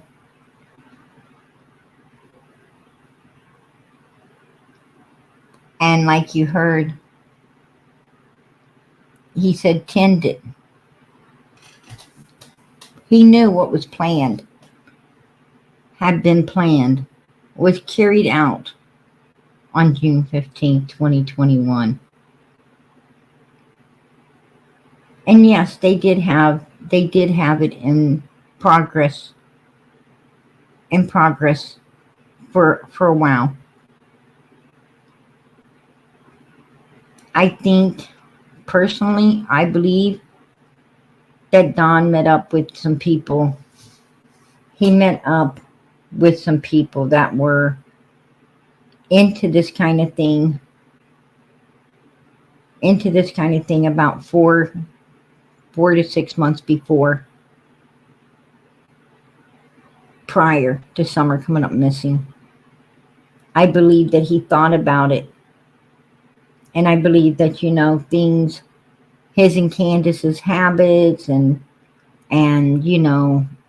money was getting tight. He had that big car payment. They had substance abuse problems, alcoholism, so many different things going on. They have 4 kids up there. Don, I think, finally started thinking about it. Came down to, well, one less kid ain't going to matter. And they could, what I'm saying is what he had learned had enticed him to the point that, he was thinking about it and finally decided to do it.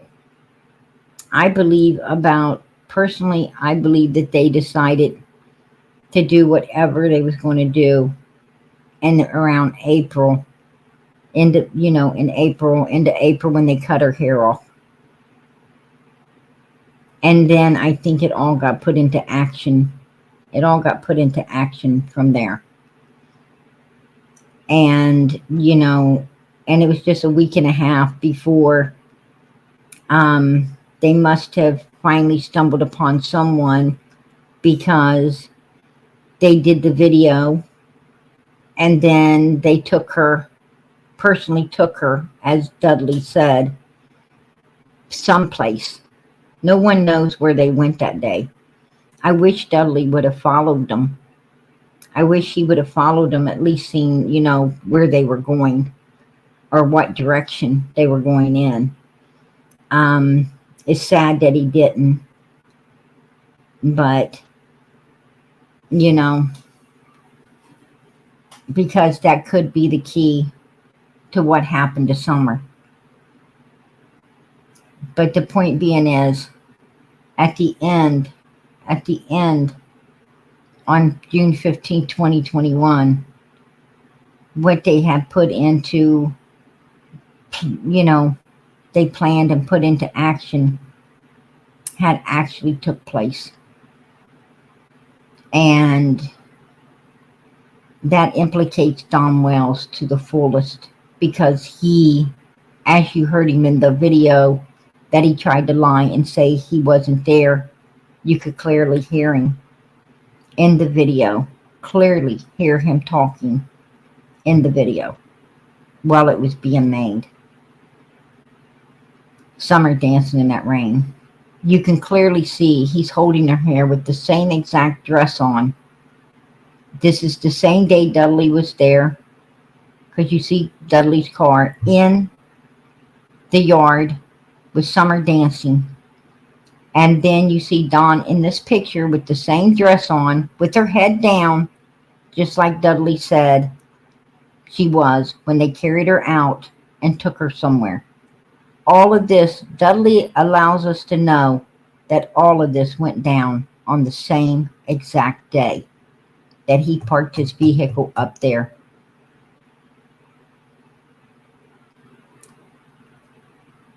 And on his way leaving, they were packing her out right after this picture had been taken inside the house. So it's, it points to Don Wells having all to do with whatever happened June the 15th, 2021.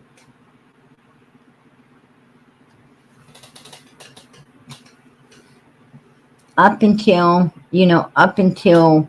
we got all the pieces. That's what I'm saying. It's important to let these people talk out here. It's important. Dolly, man, my love goes out to Dolly for letting Don talk. Not stopping him, Not shutting him down. Don't say that. No. He let him talk. And he got the information we needed to get a vital piece of information to understand what happened to Summer. And Dudley gave us vital information as well to help us understand more of what happened to Summer. So, you put these pieces all together, this is what you got. This is what we have. And I could not explain that to the police or anybody else, but I knew that she was gone. Mm-hmm. Yeah, you sure did. You sure did, Mr. Wells. You went right past the police because when you got home, you realized it was real, and all the shit was coming down now, and you were scared. Will they figure it out? Will this ever be told? Will we end up in prison? I can't believe this is all happening now because once you did it, it was real. It was real. It all was real.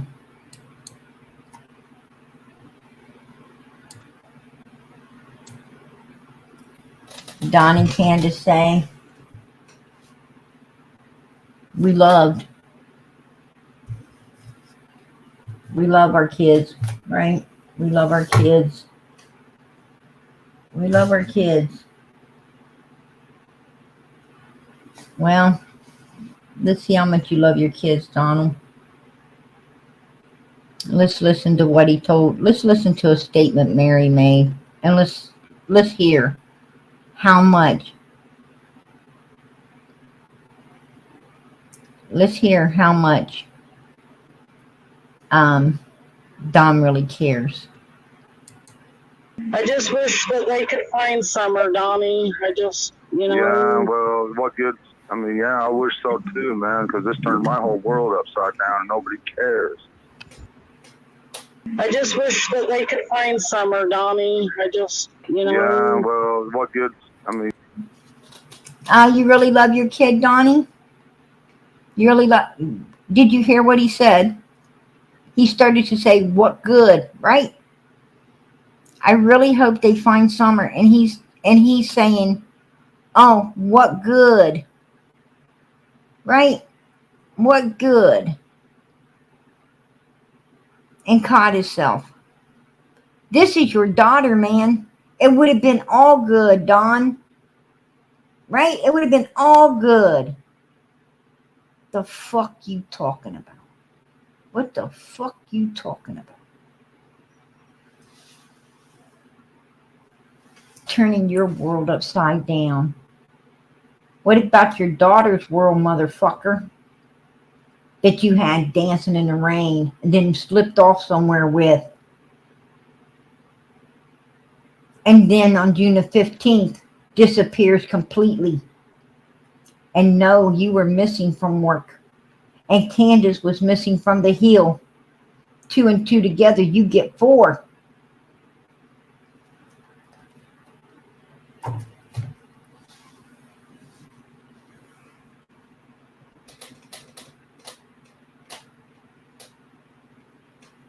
Yeah, I wish so too, man, because this turned my whole world upside down and nobody cares.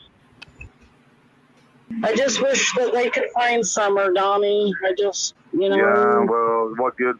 I mean, yeah, I wish so too, man, because this turned my whole world upside down and nobody cares.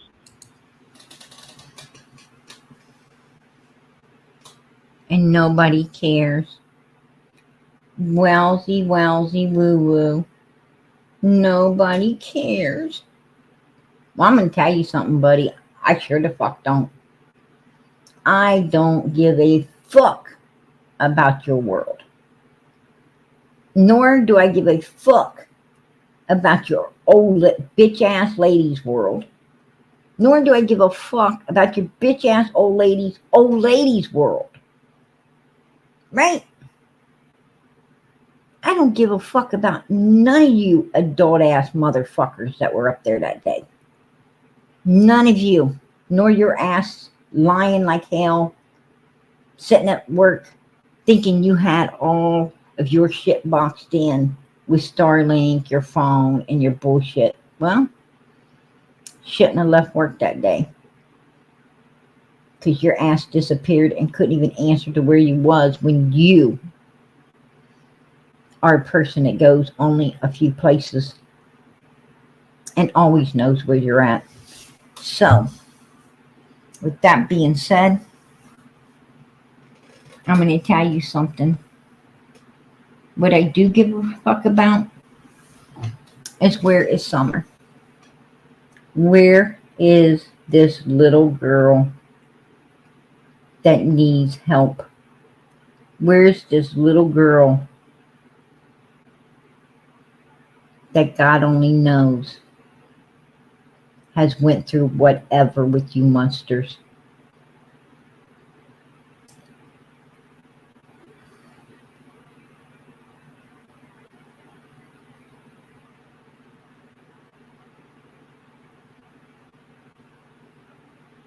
Unbelievable.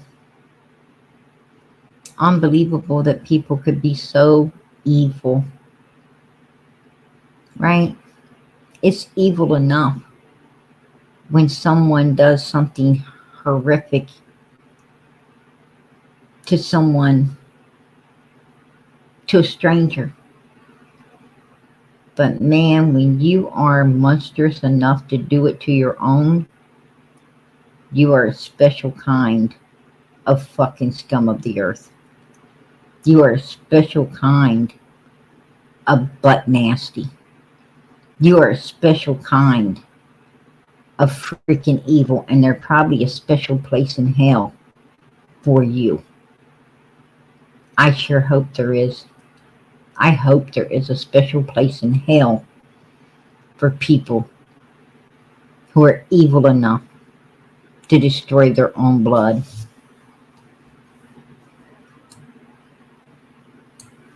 Hey, Don B, I'm bringing you up, hon. How you doing? Hey, pretty good, pretty good. Good to see you. Well, good to hang with you and everybody. Hey, do me a favor. What's that? I don't know if anybody's really, because you're sharing, you're able to share your screen and everything.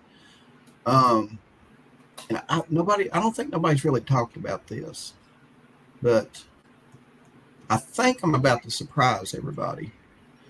Can you go to Google Maps? Google Maps? Mm-hmm. I can. Let me.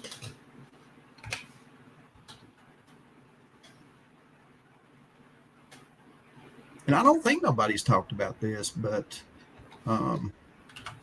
it's something that may have slipped between the cracks with everything that we've been covering on YouTube for the last 2 years. Okay. Okay. What I want you to do is go to the street view of the intersection right there at that Walgreens. Do you know the address? Hold on, I'll get it.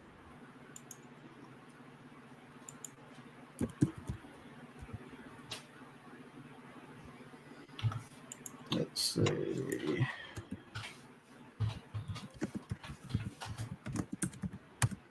Walgreens, Fort Henry Drive. I think it's 3900 Fort Henry Drive.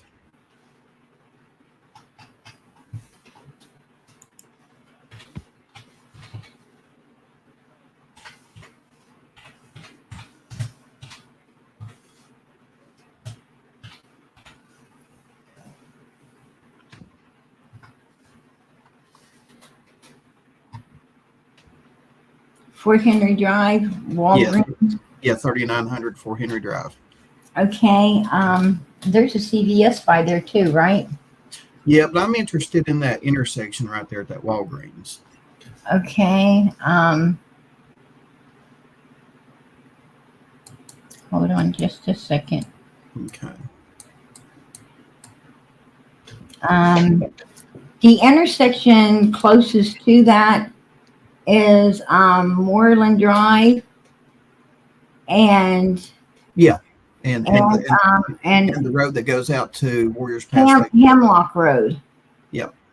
There's Moreland Drive and Hemlock Road on the other side. Okay, so I want you to go to the street view, and I want you to look up at the traffic cameras and tell me what you see or at the traffic at the red lights. Look up at the red lights and tell me what you see on top of them. Hold on, I'm trying to take the little man and go there. Oh, it wants to be an ass and try to move on me.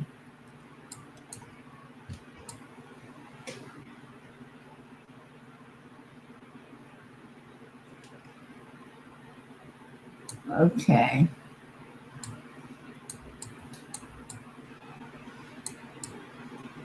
Camera. There you go. Yeah, so there's a camera right there. That right there is going to. And there's a gas station. Mm-hmm. Yeah, sure is. Have you heard anybody talk about that yet? No. That would have captured Candace coming and going right there. But there's definitely and you can show everybody if you want to. The camera is, let me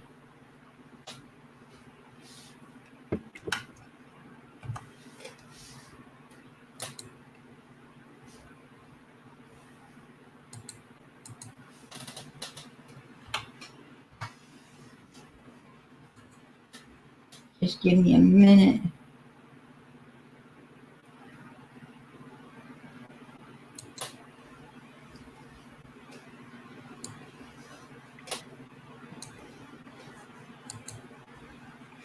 See, I bet you Candace wasn't really thinking about cameras being on the red lights.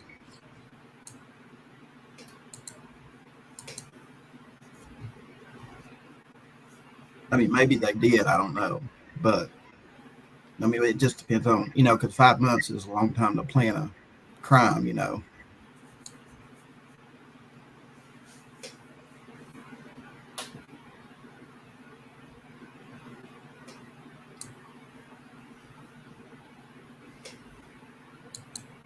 And I can get with the city of Kingsport and find out how long those cameras have been there. I can get with them Monday morning.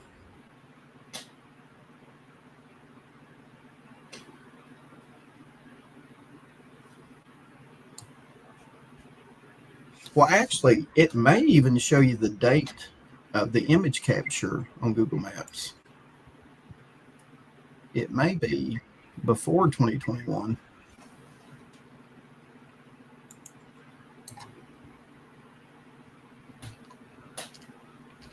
I'm pretty sure that's a camera up there.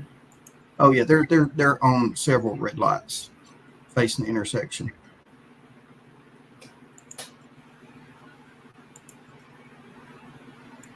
I think there's one on every red light facing the intersection, and they put them there, I guess, maybe for traffic accidents and stuff like that.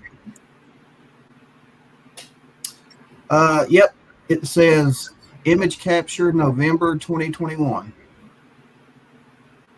So that's right after summer. I would say they were there June 2021.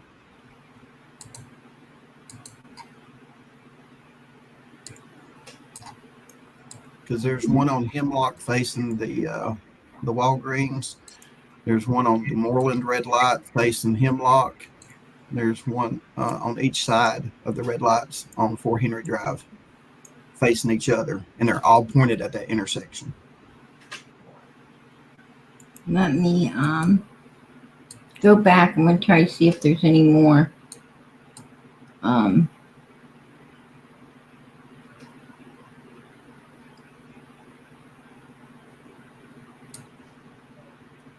And I just noticed that recently too.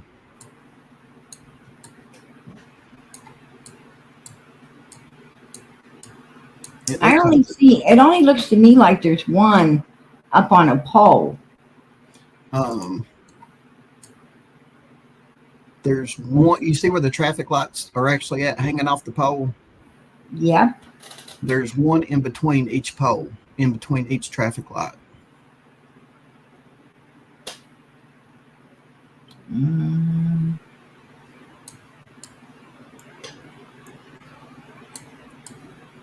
Because they come up about 6 inches and then they're pointed down toward the intersection.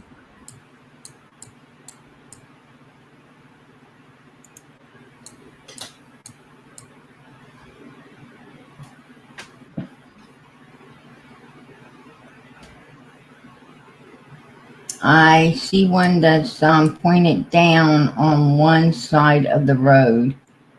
I don't see the other one pointed. I'll bring this picture out. Let you see. Okay.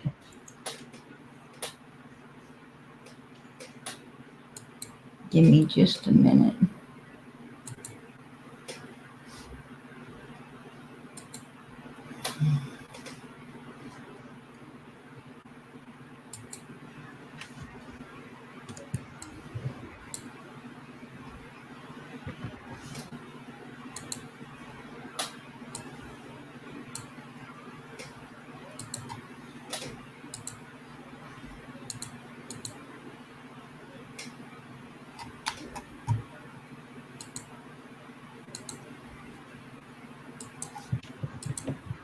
Because those traffic cameras right there, if Candace did lie about her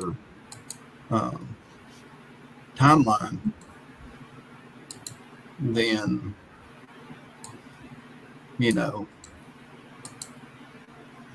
and it would have caught her coming and going out of there, maybe more than once. Let me I'm gonna go back and get the other picture. Too. They had it. I'm try to get a more.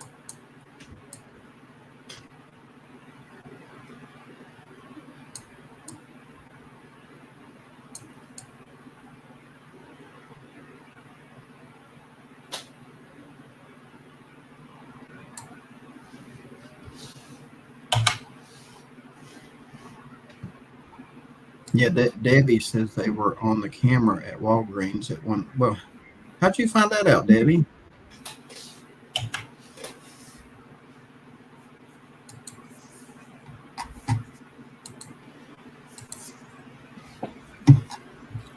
Okay, I got a picture that's got the Walgreens even in it at this point.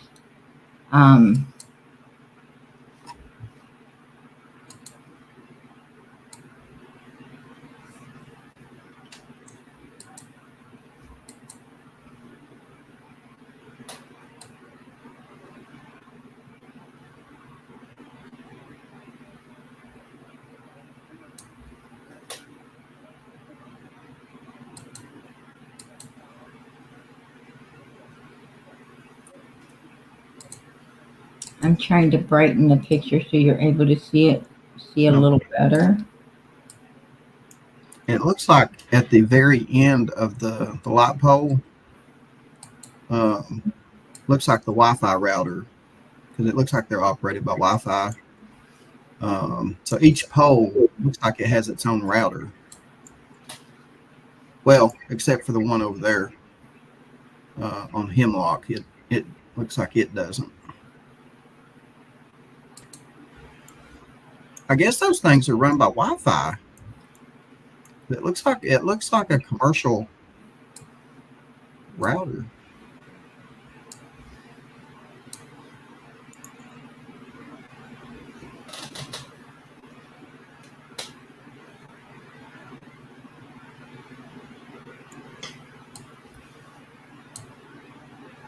Well, that would make sense also if the Department of Transportation had to gain access to them. So that would make sense.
It looks like there's 4 cameras and 2 routers.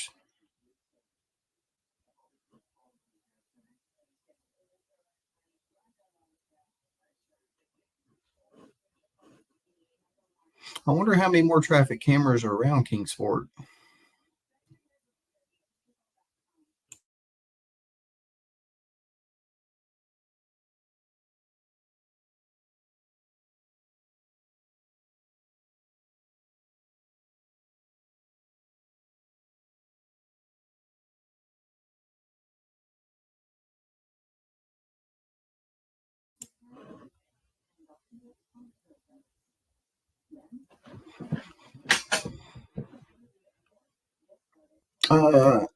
No, Tanya, there wasn't no camera at the horse stables.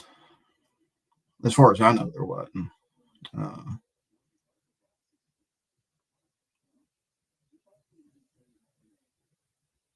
I'm sorry, PG. Someone's telling me that I'm making you work hard for your money tonight.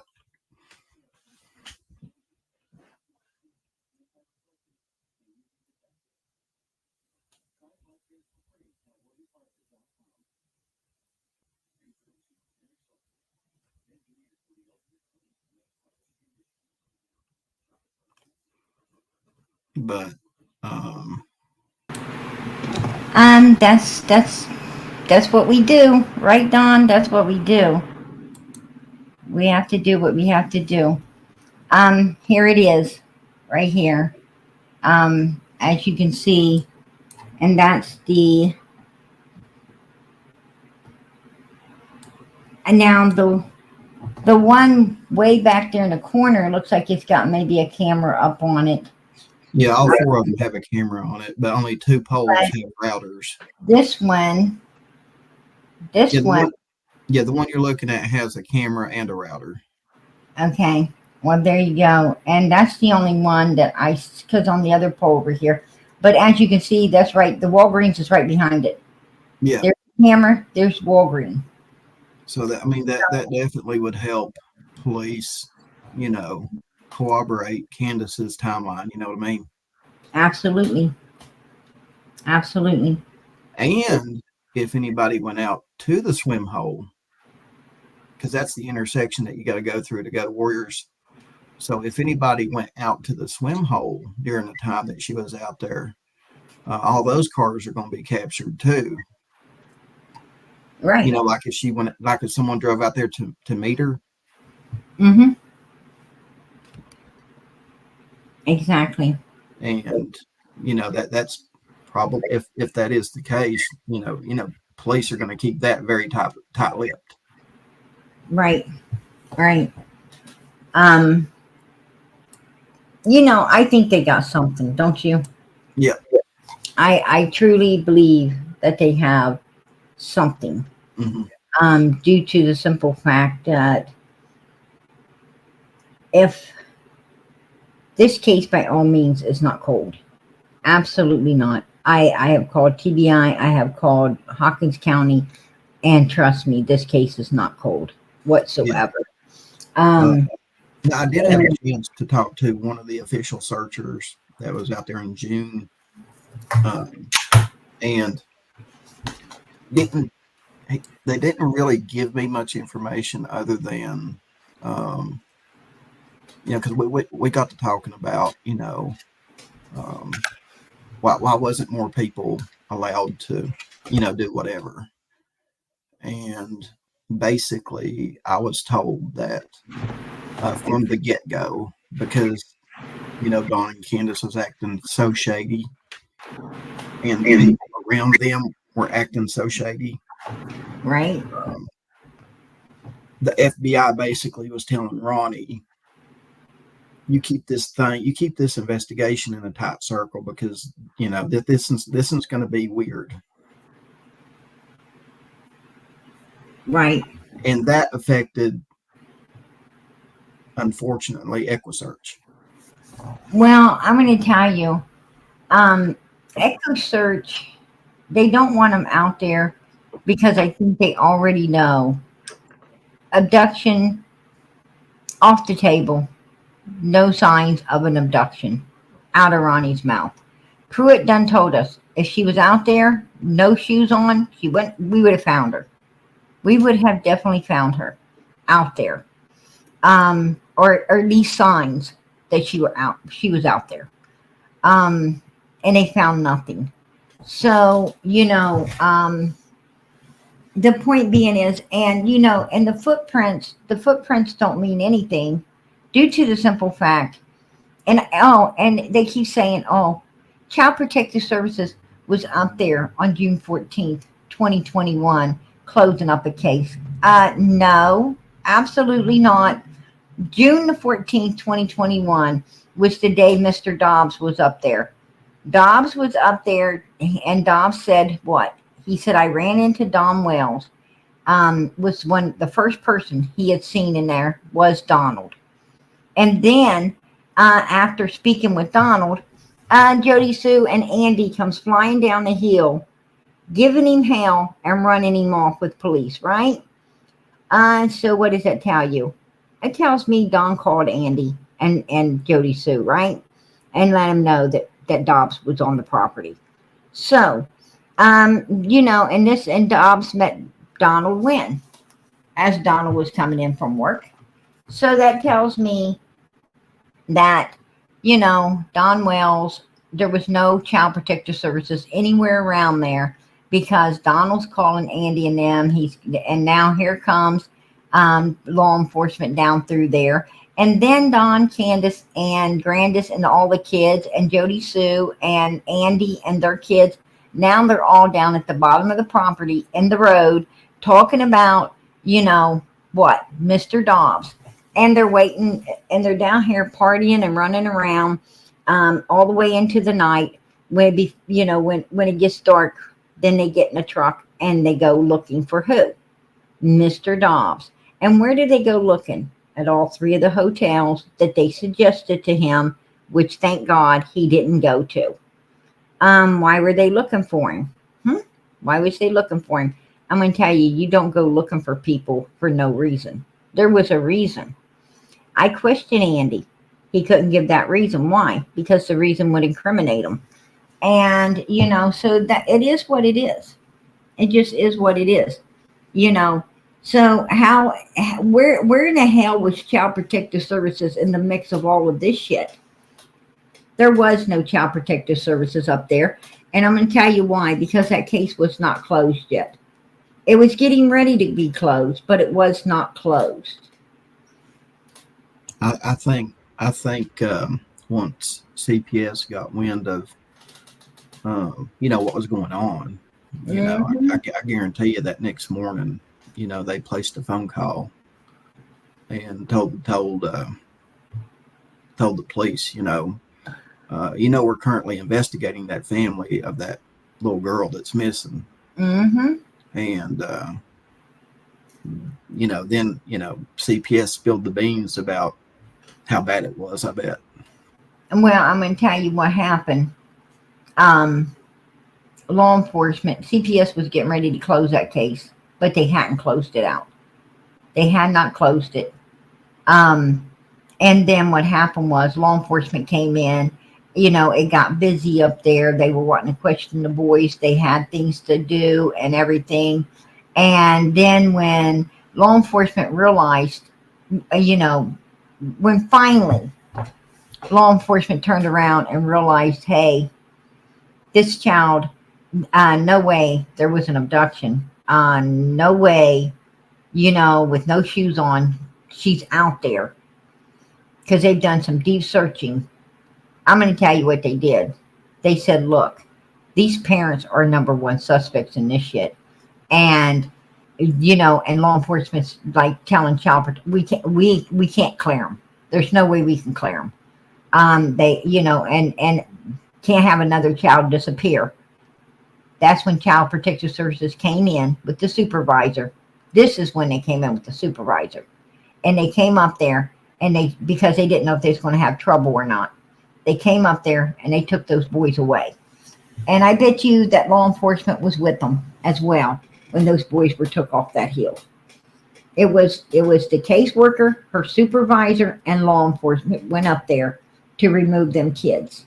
Yeah, that would sound about right.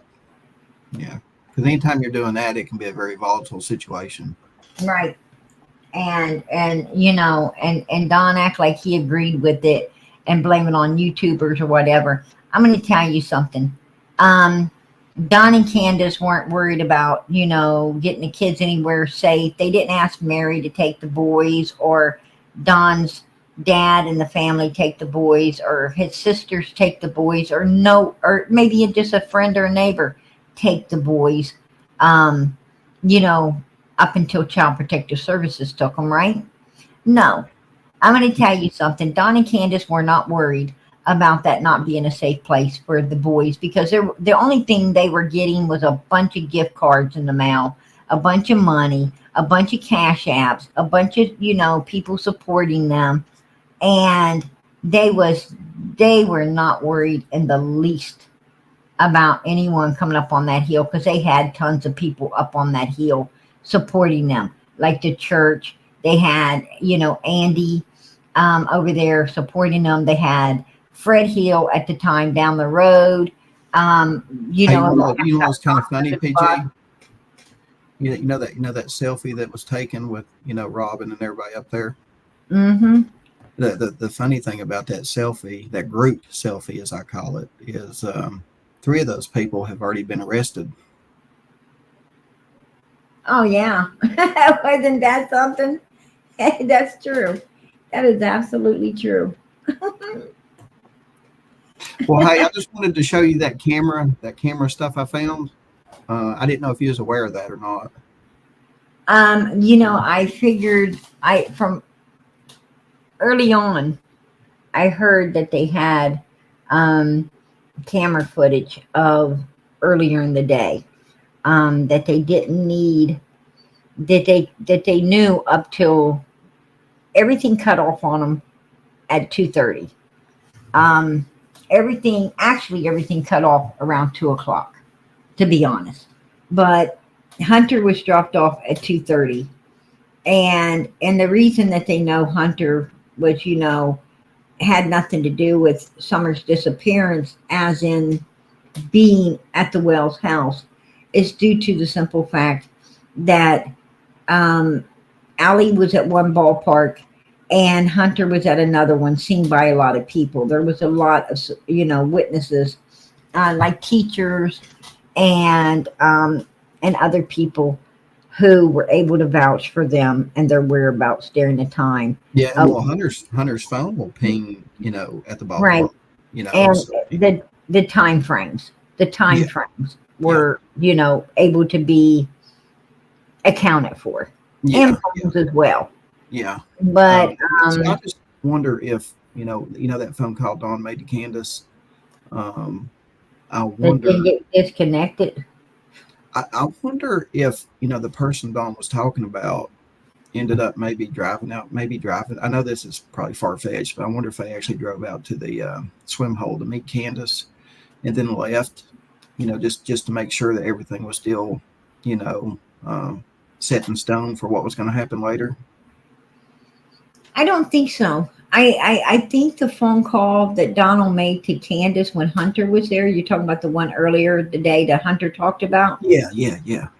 I know. I think that was, you know, I think that phone call that came in from Donald to Candace was to confirm that, you know, to confirm it was going down.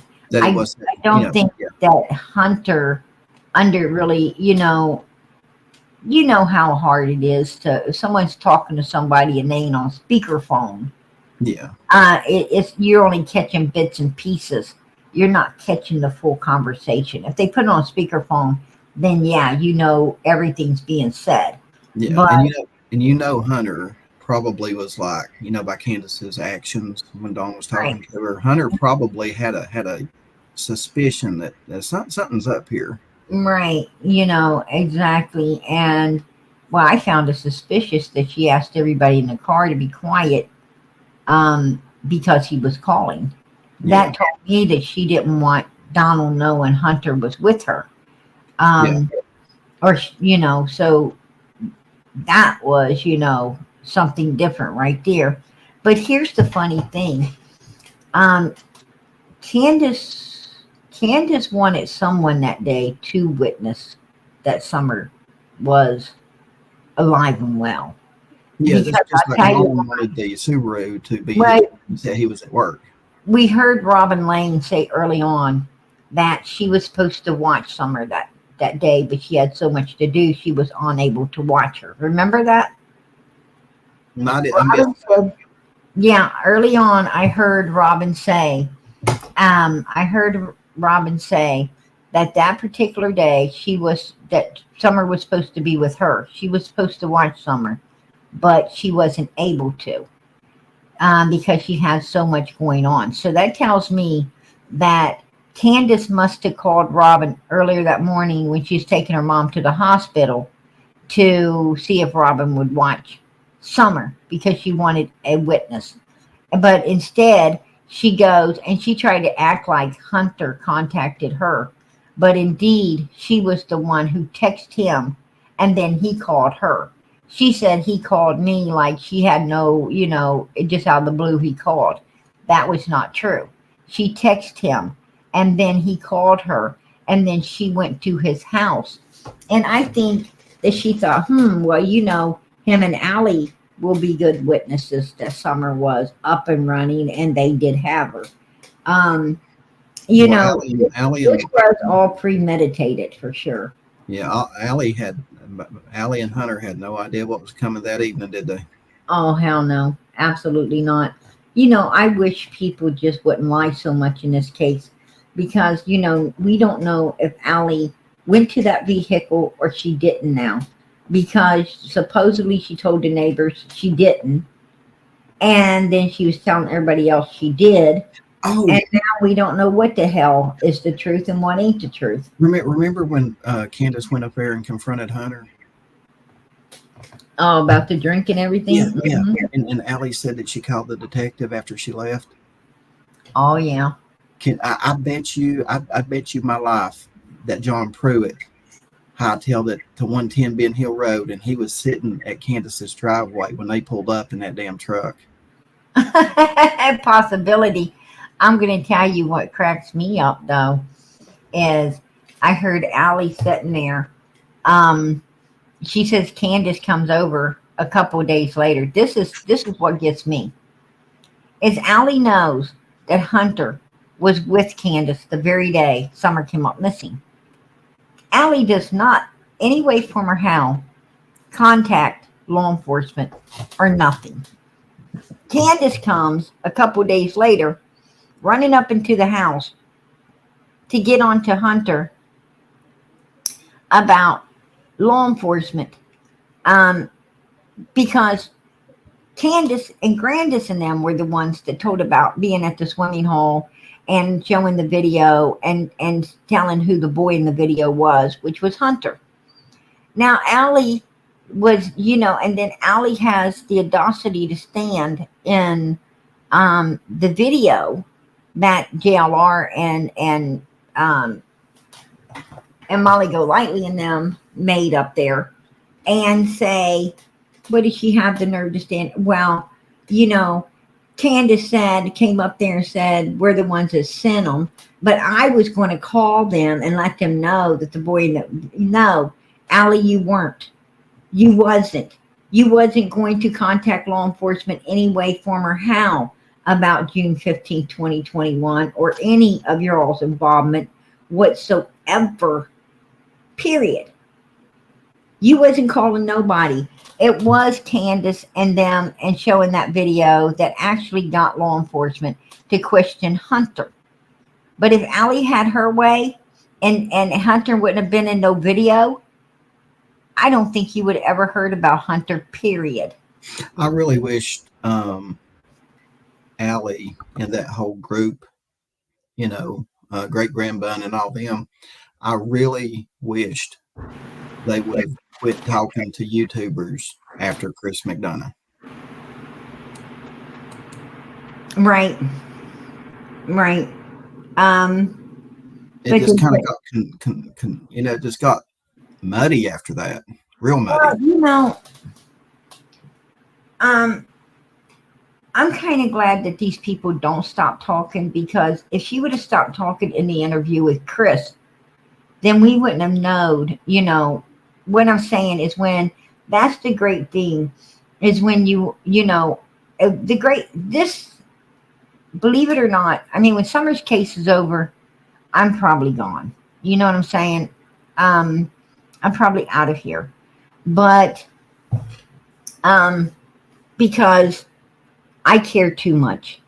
I think I overly care, and I care too much about these missing children, and I Well, and really, also when I it's take it serious, right? I when try it to hits do close all I to home, can. when it hits close to home, it affects you differently than if you were in California or Canada. Right, that's true too. That's true too. It just especially, and I don't really know how to explain it to people that Right, are not from Kingsport or Hawkins County, or from the Tri Cities.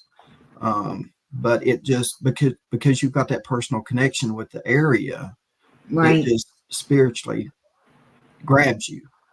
I tell you what grabs you is when you go to that swimming hole and you go to that swimming hole and go down through there and stand by that water.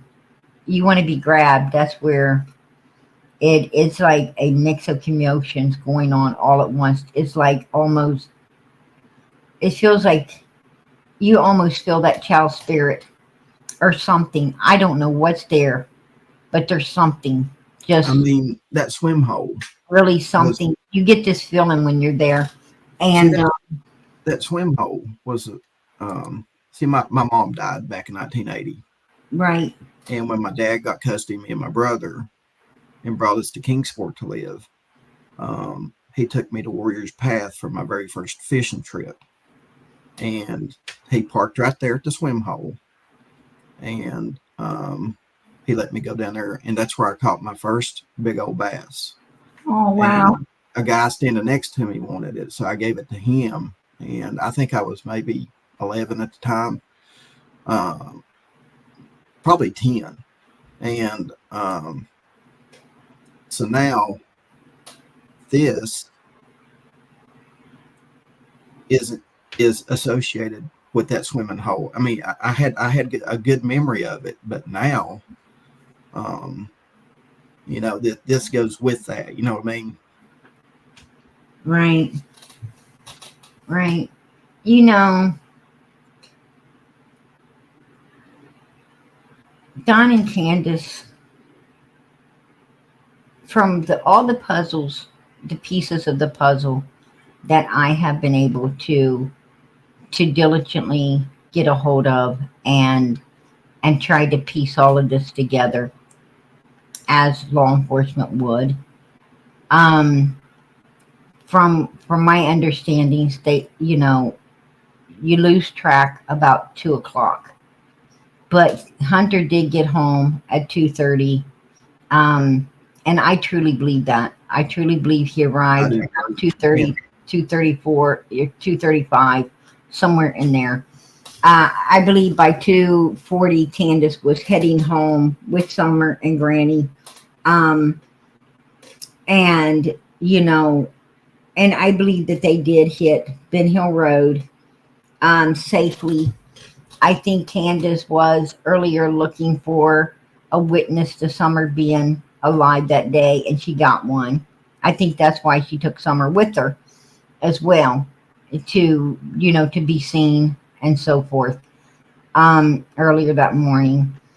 Um, Also, I truly believe that, when they got back home, um, and up on that hill, that I think that Candace actually took off and left the hill somewhere between, I'd say probably around 4 o'clock, um, between probably between 3:30, 4 o'clock. Candace was getting it out of there, heading to wherever. And I think Don Wells was closer to where, I think Donald was closer to where Summer was handed off than Candace was, because I'll tell you why. Donald was missing from work at um, between somewhere between 3:30 and 4:30. Donald was missing from work, and Candace was missing from the hill. She came out a first time.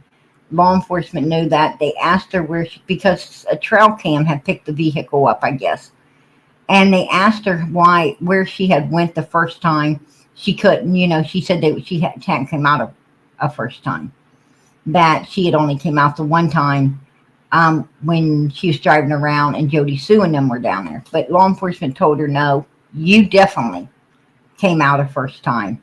And we know this. Where did you? And she wouldn't answer. If you ain't going to arrest me, you're interrogating me, boo hoo hoo, and she left, refusing to answer their stuff. And she was really super upset about it too. And she said that was her story, and she was sticking to it. I'm not going to lie, I did laugh because it was funny that there's a song like that, and she was, blasting out the lyrics. But I certainly think Don was the mastermind behind.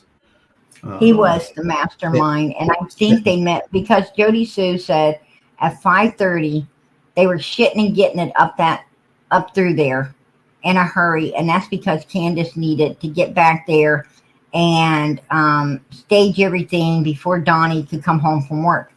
And and she didn't know if the basement door was open or not because the bitch didn't check it. She didn't ever check it, and I knew that as soon as I heard it. But even more so, there was no. See, here's the thing: there's no fresh fingerprints belonging to Summer on that door, inside or out.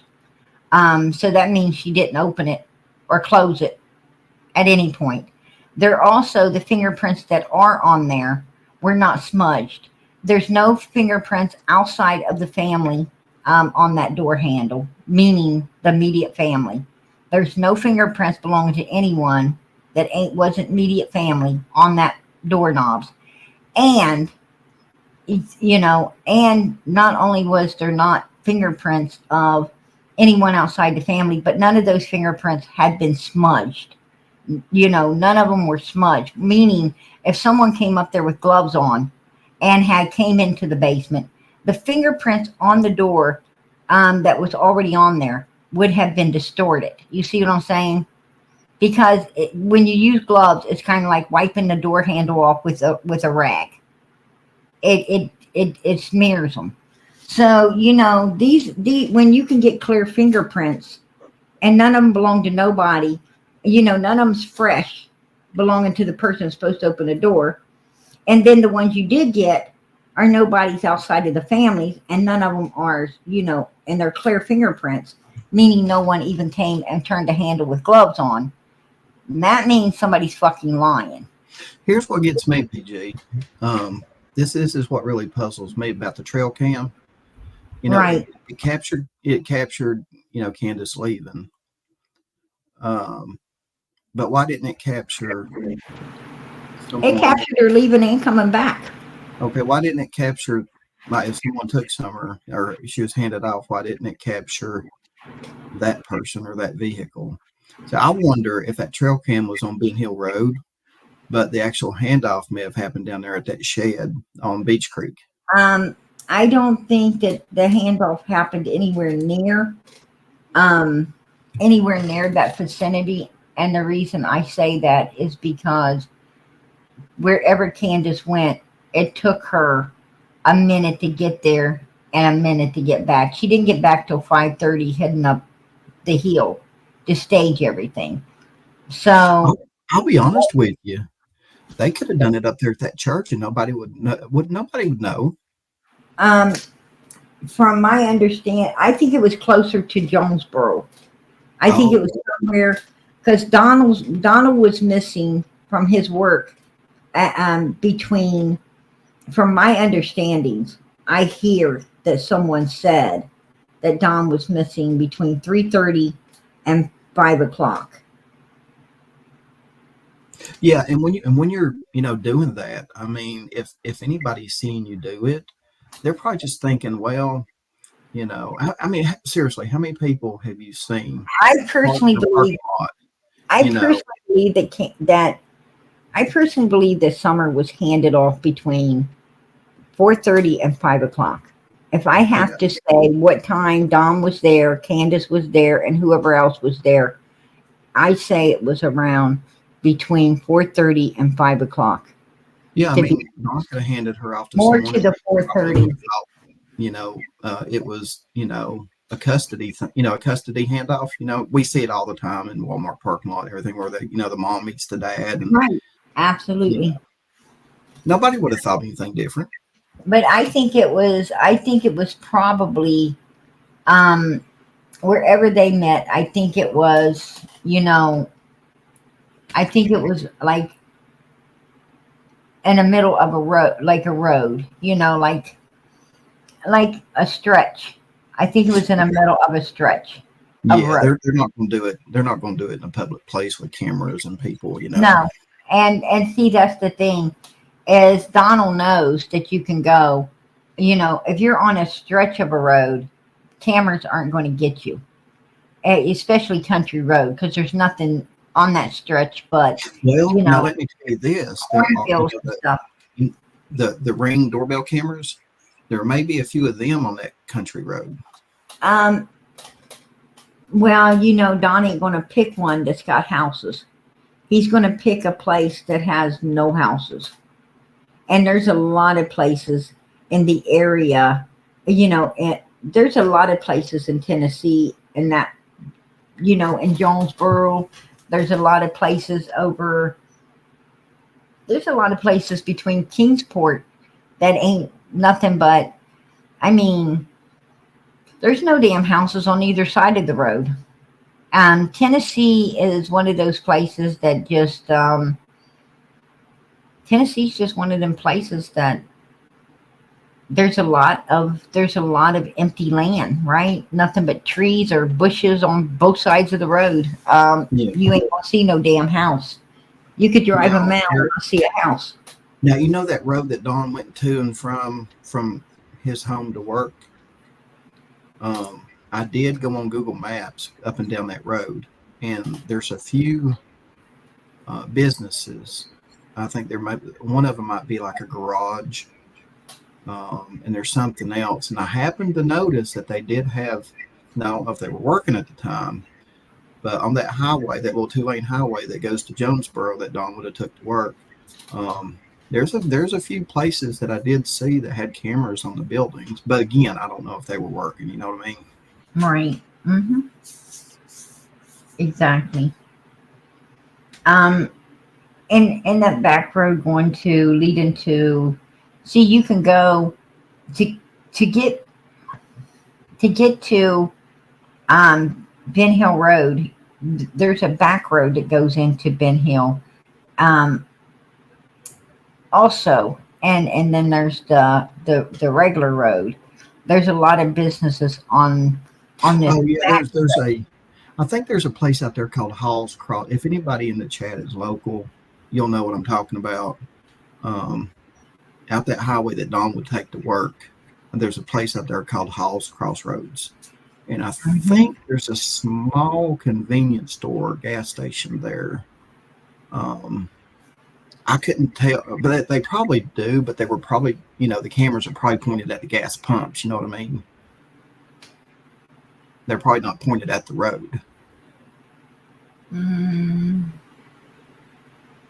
And I think that would be like halfway between where Don lived and where he was working, is where that Hall's Crossroads area is. and you know what? I don't think you're going to. I don't think you're going to bust Donald on any cameras coming out of Jonesboro. But I bet you would, if law enforcement was to check the cameras going into it. Mm-hmm. I bet you they might capture Candace. Yeah, that's a good point. I would assume they would capture her. And that's what I would have done. I would have, you know, being law enforcement, I would have diligently knocked at, at the doors coming out of Ben Hill. I would have diligently knocked on the doors um, to see if there was any footage. Because, and then if I could find footage of her car going by, I would go in that direction to find more cameras to get footage to see if she's following that path or where she may have turned off at, um, and basically used the camera system to actually have followed her that day the first time she came out of Ben Hill Road. Yeah, I'm really shocked at how many people have those Ring doorbell cameras, because I went and done some computer work for someone just last week, and they live out in the sticks. I'm going to tell you something. I have surveillance system inside and outside.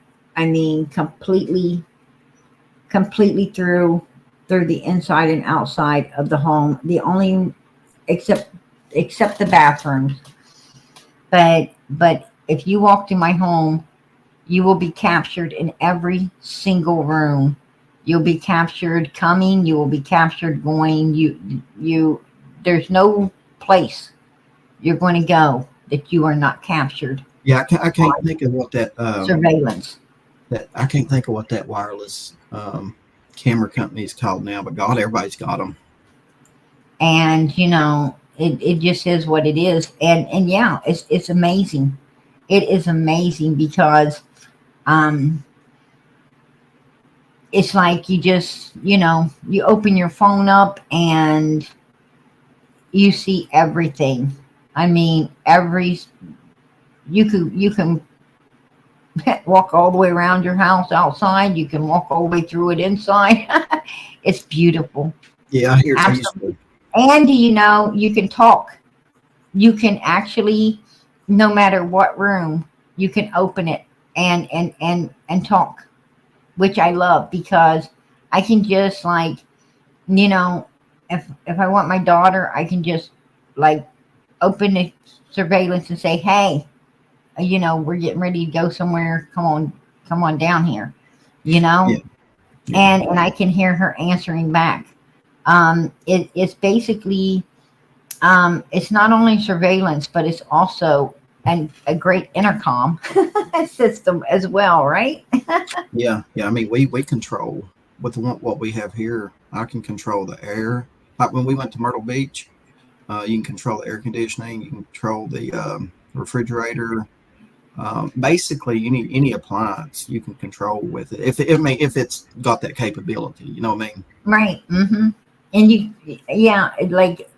they also have where you can, turn on and off lights and, it's like a smart house, right? It's like a smart house.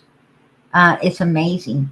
And, they even have app that you can open your door before you even get up to it. You can pop open your door and go on in.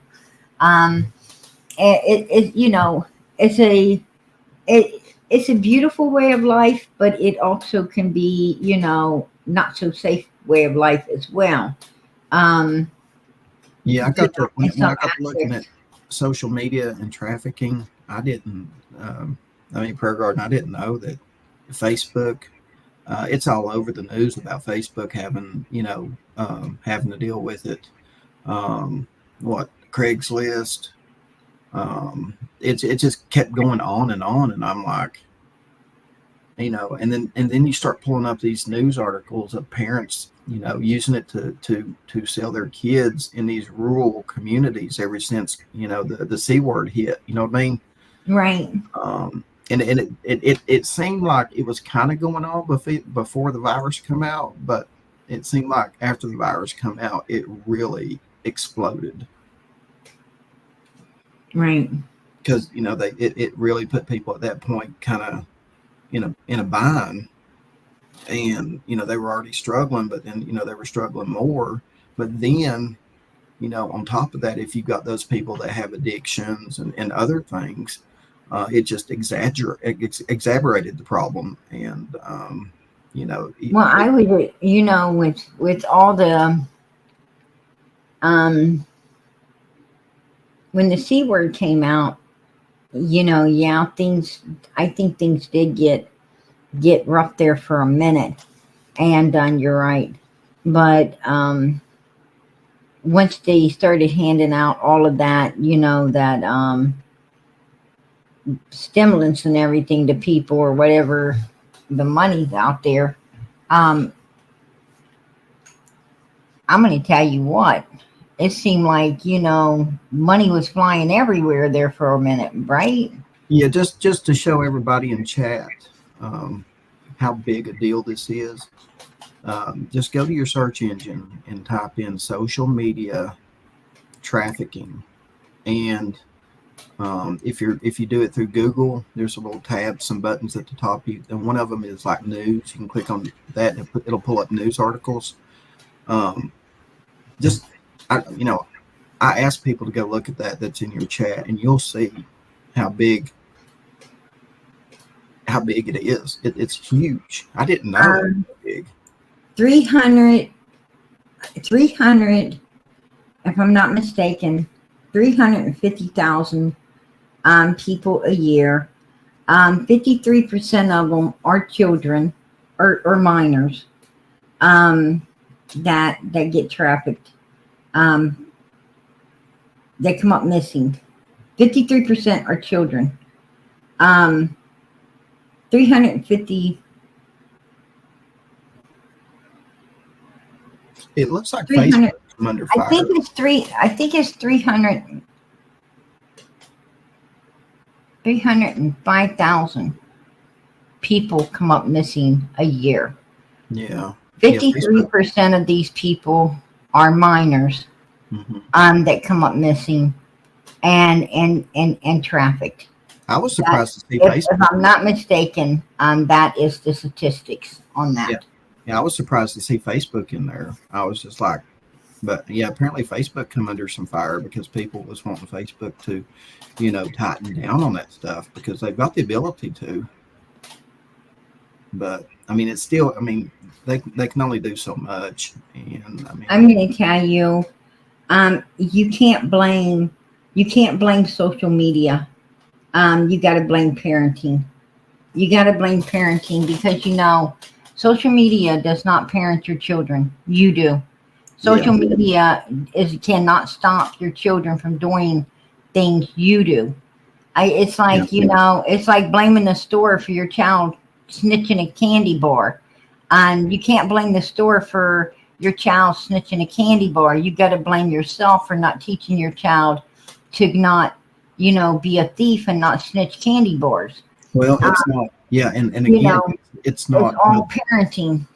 It's not the bottle of R&R's fault that Don got caught out drinking and driving. It's Don's fault. For a drinking R&R, right? Yeah, that's his fault. And Donald, he's got issues for sure. I did agree with Duty Ron on the parenting thing.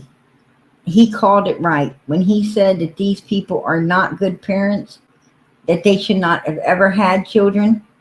I think if there was the worst parent of the world award, it would go to the Wells.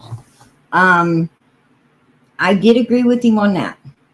The Wells were not good parents. I'm going to tell you something about the human mind. Let me tell you something about the human mind. A normal person, a normal human being, we question whether we are good parents or not, right? We question, we question things in this world, in this life. We question, is it safe to drive on certain roads? We question, is it safe to do this? Is it safe to do that? We question these things. Now, let me tell you something about people who are substance abusers, who are alcoholics and so forth and so on. The mind of a person, a substance abuse user, they believe that everything is someone else's fault. They believe that they are the best parent in the world. They believe that they really love their children. They believe all of these things. I'm going to tell you right now, they will sit down and they will give you a line of bullshit like you have not ever heard in your life. Like they live in this fantasy world. They live in a fantasy world that is only true to them. You're sitting there thinking to yourself, what the hell is wrong with your brain? You are so far from normal that you couldn't get any farther if you tried. It's like freaking Earth calling this person home, right? Come back. Yeah. They think what they think and what they truly are is just like would blow your mind.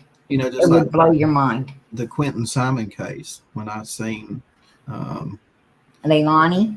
when I seen Billy Joe, when I seen that video footage of Billy Joe going over inside the babysitter's house and just completely going off on her, I was sitting there going, wait a minute. She should be doing that to Leilani, not the babysitter. Exactly. And that then, babysitter was a beautiful human being. What I'm saying is Billy Joe couldn't have asked for a better ally in her life than that babysitter was to her. And she was the one.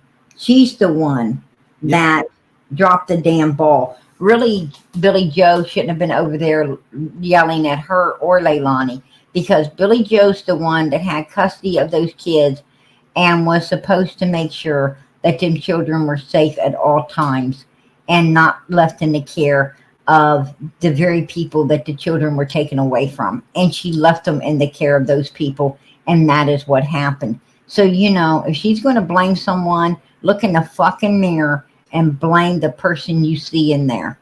Because that's the only one you can blame when you fuck up like that, right? And then they had the gall to go, I see, there was that, the news article or the news video where I guess Billy Joe and Leilani was at that bar, they went out drinking.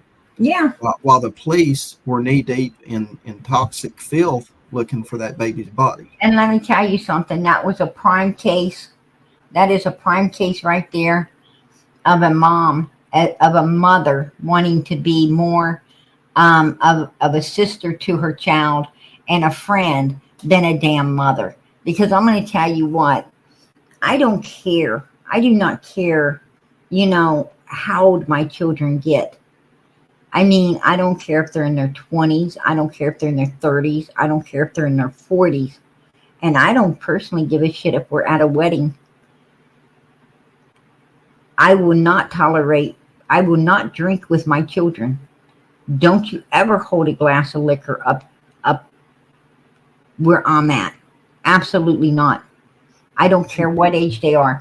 I'm not their friend. I'm their mother. And the last thing I want to see is any of my children with an alcohol beverage ever. Yeah, I mean, not only did Leilani brutally kill that little boy, but she has the nerve to go out and party and drink with. Exactly. And who has their, it's those kind of places that make you a shit parent in the first place, right? It's those kind of places that make you a shit parent. What are you doing out sucking liquor and partying like you're a young adult college student with nothing else to do? Man, when you got children, you got responsibility. It is time to start drinking freaking, I hate to say it, but it's time to start drinking soda. It's time to start drinking lemonade. It's time to start drinking milk and lay off the damn booze. Get the booze out of your house because you don't want the kids growing up seeing that. You don't want them growing up being that.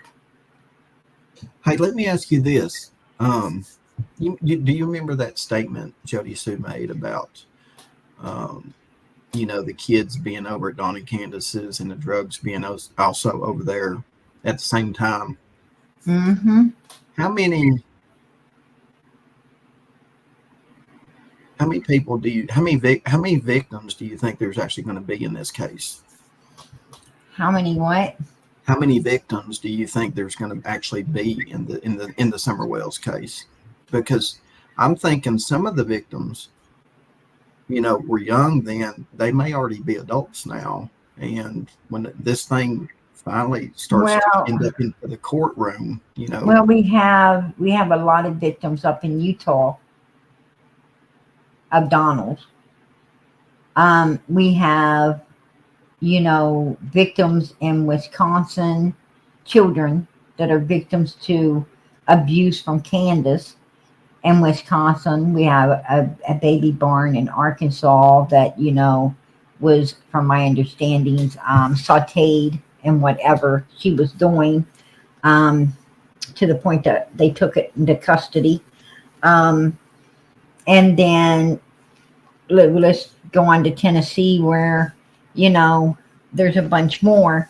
But Donald, as in, supposedly the SA stuff, pedo kind of thing. Well, it sounds like that's up in Utah. That's in Arkansas. And because there were children getting took away from his residence in Arkansas, that, babies, children being took right there in Arkansas that, was being SA'd upon his premises. And the surrounding area of him as well. So, all to do leading back with Don and Don's family somehow. So, and then we go into Tennessee, and it sounds like, there's possibly a lot of that going on there as well, right? We have a neighbor that, the little girl's supposed to spend the night with Summer, and for some reason that didn't happen, and the neighbor don't even want to talk about it. They don't even want you calling them or asking them, or, they can get pretty ugly with wanting, to shut down upon that particular situation. I'm sure law enforcement knows everything, but to the general public, you're not going to learn nothing because they will not talk about it. Yeah, I mean, I'm thinking if there's, if there's multiple kids, I think that one woman. Do you remember the lady that threw the birthday party for Summer? The one that had the boy that Don and Candace supposedly took in, wrote his name on the shed out there. Oh yeah, well, I vaguely heard of that. Another one that Candace had her arms all wrapped around and trying to recruit. I think that family was a victim to them. I think that Allie and those children were victims to them. I think Hunter was a victim to Candace, and it sounds like possibly some of those girls were, younger girls were victims to, not only Dawn but to some other people as well. And I think we're going to be surprised when everything comes out, just how bad it really was. You know what I mean? Mm-hmm. I even know the honest truth about it. I don't think it could get much worse. I really don't. I mean, they just sound like, it sounds like Don his whole life, was a sicko, if you ask me. It just sounds like, he's mentally sick when it comes, he's mentally sick in the head when it comes to, children, animals, and all kinds of things. And he values nothing, right? He doesn't value anything because, if you value, but value starts with yourself. you have to value yourself to value others. And Don doesn't value anything. Just like he said, he took Candace over to some guy's house that was banging her and didn't do her right. You know, he says, here, if you treat her right, you can have her. Who the fuck is he to give someone away? And this guy, and this guy um, banging her, and then, and Don says he didn't treat her right. So, and Don takes her back, right? I mean, okay, how many other people you loan her out to? Right? How many other people you loan her out to? I think that Don and Candace had some kind of weird relationship where I don't think either one of them cared who the other one really done anything with, right? Yeah. I really do. I think that they were just some kind of fucking weirdos that, both of them. I think Don had his fly open and Candace her legs, if anyone could stand the smell. And I really hope I really hope and pray that if they haven't lost custody yet, and what's coming up is actually in regards to that. I really hope that the court sees through their recent shenanigans to look good for the court. You know what I mean? Right. Exactly. I don't know. I think law enforcement does have enough. I think that they're putting it all together. I think that they're trying to figure out if they've got enough to prosecute. And I absolutely think, I think the DAs have talked to each other. The DA prosecuting the. I think they got a lot of things that's solid. I think the DAs have been talking to each other, and they're ready to wrap up the boys' case and move on with Summers. I really think that's what's going on here. What do you think? I mean, what do you think about all the stuff that Duty Ron was saying? I mean, it upset me that he tried to come out and put words in law enforcement's mouth saying that Summers' case is cold when indeed it's not. Duty Ron has really turned very commercial. He's I've watched him, and it's almost like he's too, his channel is just too commercialized, and it's not coming from the heart anymore. Right. Yeah. Like his shirt he was wearing on his live stream. Right. Right. It didn't say Duty Ron. It said EquiSearch. And I could tell, and I could really tell that, he's too much into promoting, and he's letting that promotions and stuff getting butthurt when law enforcement ain't allowing what him and the people he's trying to promote to do what they want to do, or get into the case the way he's wanting them to be able to do so. And, and law enforcement, and TBI and definitely the feds. I'm going to tell you, they are brilliant minds in the feds. Absolutely brilliant minds, like genius, believe it or not. Yeah. And these people know what the hell they're doing. And they see no need to do any more. Why search something that don't need to be searched? Why do and by them, what Duty Ron did for me? He actually enlightened me to let me know that, hey, Hawkins County knows that she ain't out there. Right. Yeah. And that's a big thumbs up. That's a big thumbs up. Basically, I disagreed with half what he was saying, and I agreed with half what he was saying. Right. I mean, I did agree with him. You're right on some points, especially where the Wells were, shit parents, and yes, we know they were. I do want to clear up when Duty Ron was really, going at the police over the lack of not letting, people come in and search. Right. What Duty Ron doesn't know that I do know is that the FBI was in Ronnie Lawson's ear because Hawkins County has never dealt with this before. Right. And when the FBI interviewed Dawn, Candace, and everybody, they got with Ronnie, and they're like, "You need to do this. You have no idea what you're in for right here." Right. And that's what Duty Ron doesn't know. And what Duty Ron doesn't, yeah, exactly. Because, you know, the soonest the feds took a look at Don and Candace and their profile and everything, they said, look, you know, and the fact that this is an isolated area and, you know, and all the looked at upon everything, they were like, you know, here's my thing. The reason that they did the deep search the way they did with just the people they done it with, it was just to take it off the table.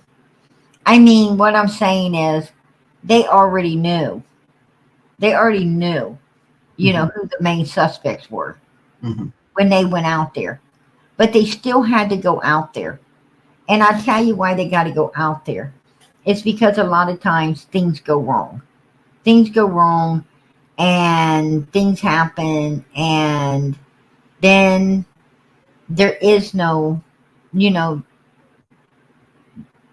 sometimes people get, what I'm trying to say is sometimes people get stuck with the merchandise, and in this case it would have been Summer. Yeah. And then if they're stuck with it, it has to be put somewhere.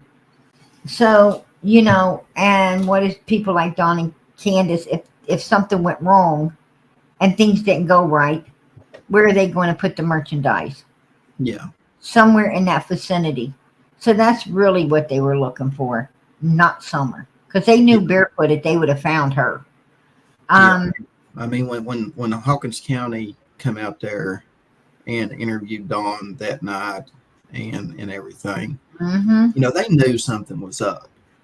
But it wasn't, from my understanding, it wasn't until the FBI got with Ronnie Lawson and told him, dude, you got something here that is really rare and is actually a really big deal.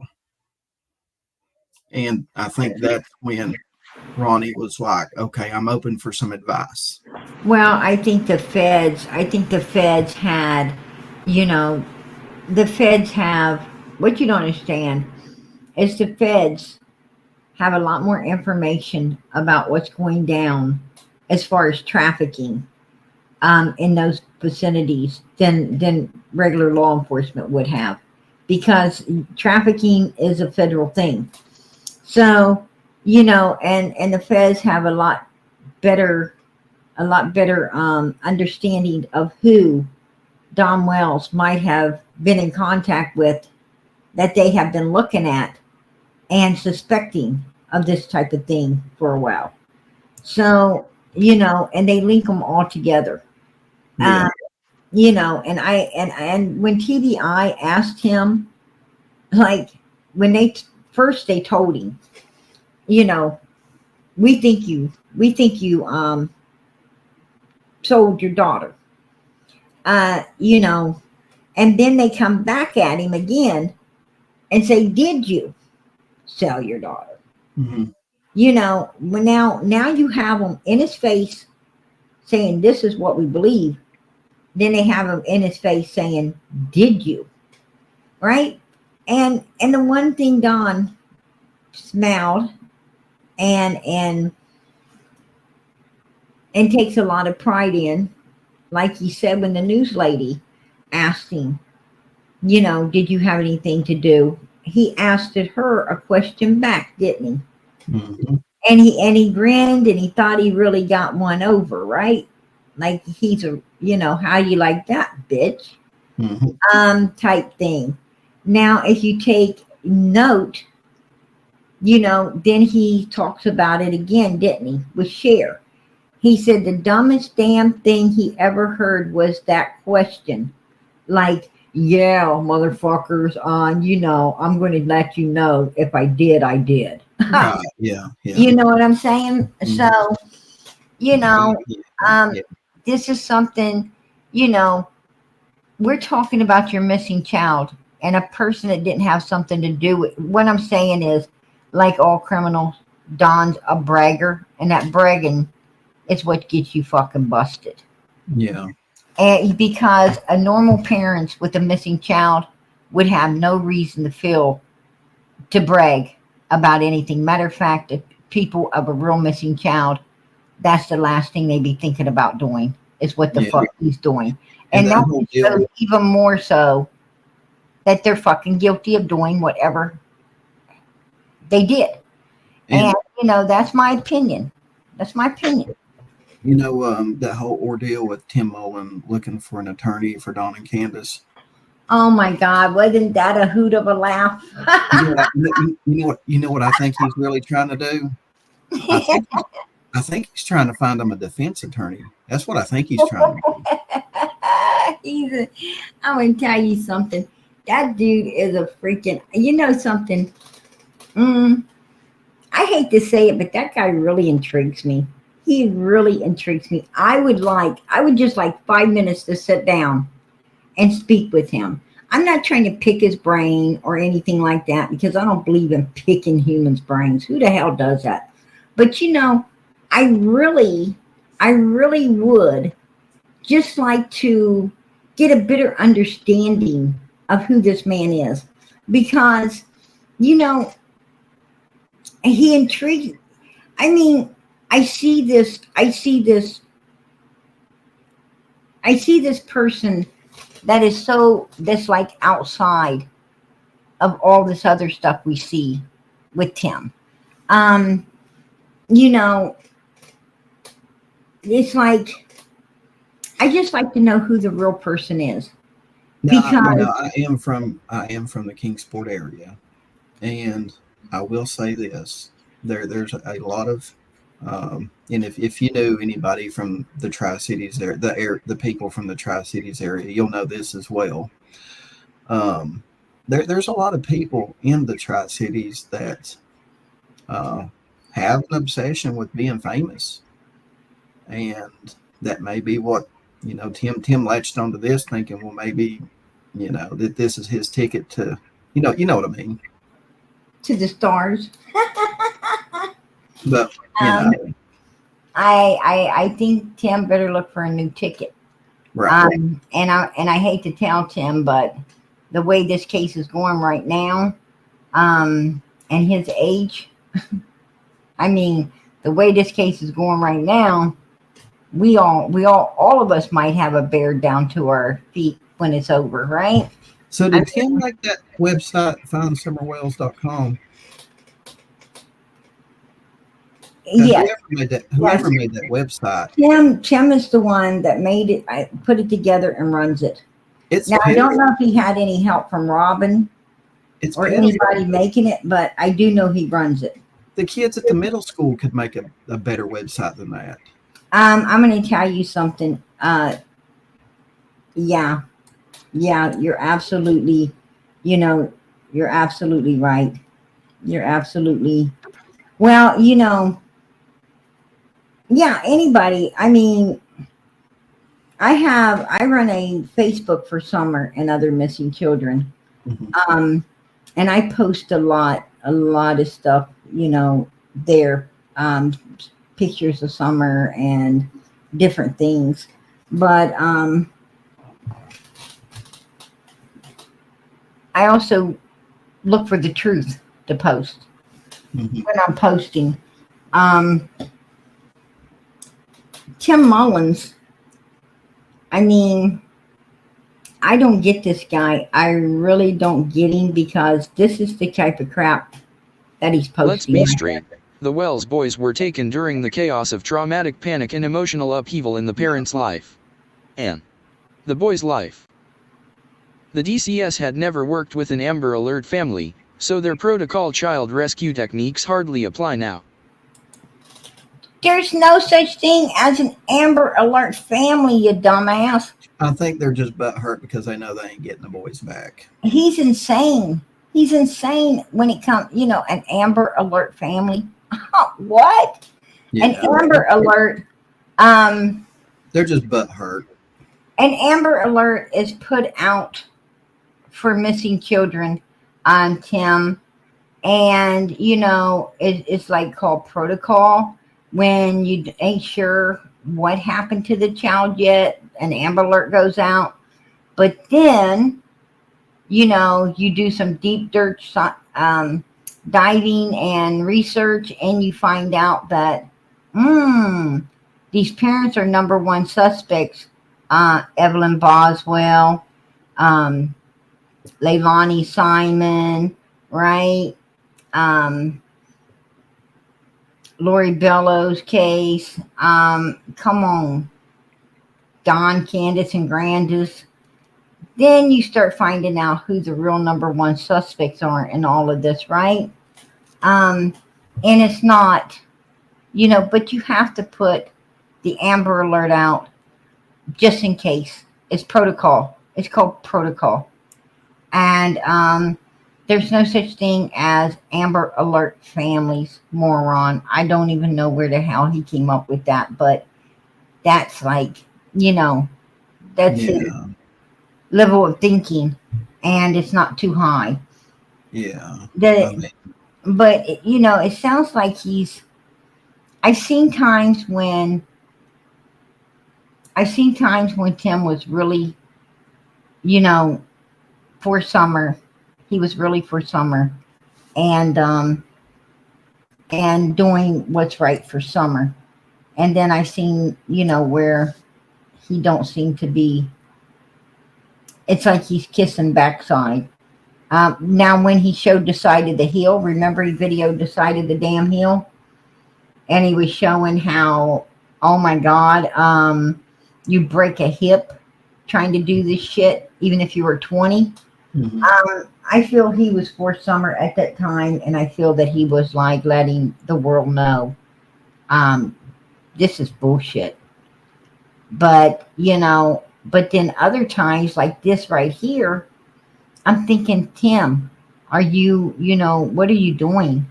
How would you feel, Tim, if they put those three boys back there and then the little boy disappears, the youngest one?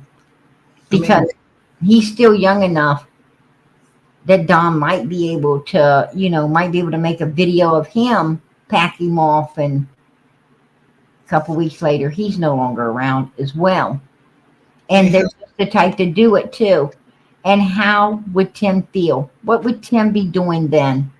Because his career would be down the shit tubes if that happened. His career would be in the shit tubes. Wait till everything comes out per garden, and then see if his reputation in Kingsport doesn't take a hit. Well, you're right. It's going to take a hit because of this kind of stuff right here he's writing and he's doing. He's going to take a hit. You're right. He's going to take a hit anyway. But it won't be half the hit. It won't be half the hit he'd take if one of those other kids were to come up gone in the custody of Candace and Grandis and Donald again. Yeah, like there was a YouTuber that was really pro Leilani Simon, and she's 0 for 1 now, and right. she may be 0 for 2 supporting Candace and Dawn. Cher has supported Donald and Candace. Well, not Candace so much, but Donald to the fullest. And she supported that Leilani Simons and that family. But, I think Cher gets away with that shit because people understand that she really don't support nobody but herself. Like, she took all that money. She's going to go and, get a suitcase and fly and, and hug up Billy Joe and all of this. And she didn't do shit, right? But she got a hell of a lot of support to get it done that she didn't do. And I think people just know that, she's a blowhard full of shit user that takes a ton of people to the cleaners. Yeah. And for the money factor of it all. Yeah. And I'm just really surprised how gullible people are. oh yeah, and I'm going to tell you something. Uh, Cher, Benny Keys, Day Day, and then people. Let me tell you something. They are a fucking facade. They are not for anyone but themselves. They don't care about any of these children out here. Like Benny Keys said. You know, um, Milk it until you can't milk it no more. right? Milk it till you can't milk it no more. Grab a kid and do this kind of thing. Um, what kind of bullshit was that? Well, Right? again, with that big group selfie, you've got Cam that was recently been arrested. You got Oh Allie that's yeah. been recently arrested. Mm-hmm. And of course, Benny's in trouble now. And white boy. Oh yeah, yeah, but he wasn't in that selfie though. Right. Yeah. Yeah. He didn't make it in the selfie. But yeah, all of these, you know, and Cam and Allie, they out for themselves as well. They were wells, but behind kissers, right? And hell, I wouldn't doubt it if Cam wouldn't dress up like a woman and walk up there for Donald. I don't know. It just got really weird and creepy, the way they were doing.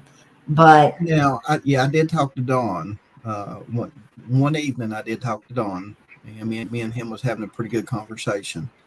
And I did get a chance to ask him because I noticed Cam and Allie wasn't coming around no more, right? right. I asked him about that. I said, "What's going on there?" And he told me, he says, "I really don't want to talk bad about anybody, but he said, I'll just tell you this." He said, they he came up here high, and Candace didn't like it, and they're not allowed back up here no more. And he said, "I'm just going to leave it at that because I don't want to talk bad about nobody." Oh yeah, coming from a fucking Right, addict and his drunken ass, right. alcoholic ass bitch wife, right? And two people that were buying twisted teas and other illegal substance for a freaking 14-year-old child. Come on, that's rich coming from them, right? Right. Yeah. What the I'm just telling hell? you what he told me. Yeah, I think it was for other reasons than that. I think it's because Cam and Allie were getting too nosy and too deep into, you know, um, trying to get information that they could use to possibly um, boost their ratings and everything, against the Wells. And Don and Candace knew it. Mhm. Like they said, it's funny that that Candace rolls him off the hill when Don went into to jail. He didn't go to prison, but he went to jail. While he was sitting in a jail cell, Cam and Allie went up there to support Candace and be, support to her and Grandma. And like they said, we sit there and how long did it take you, Candace, to try to squeeze out one damn tear? 2 hours. We were like Right. 2 hours into it, and you still couldn't squeeze out a tear. Um, so that tells me that they were sitting there trying to get some information that Candace, felt that they were, um, that would incriminate her.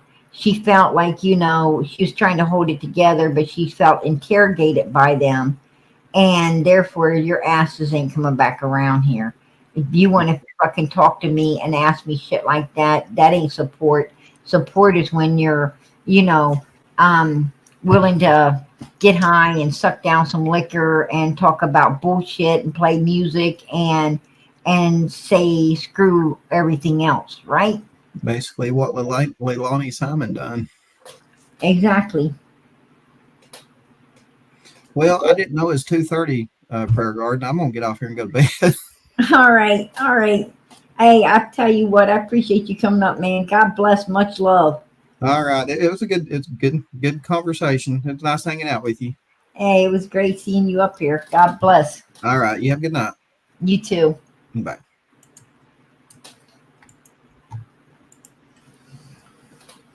All right, everybody. He's right. I didn't know it was getting down the pike as well. So, I'm going to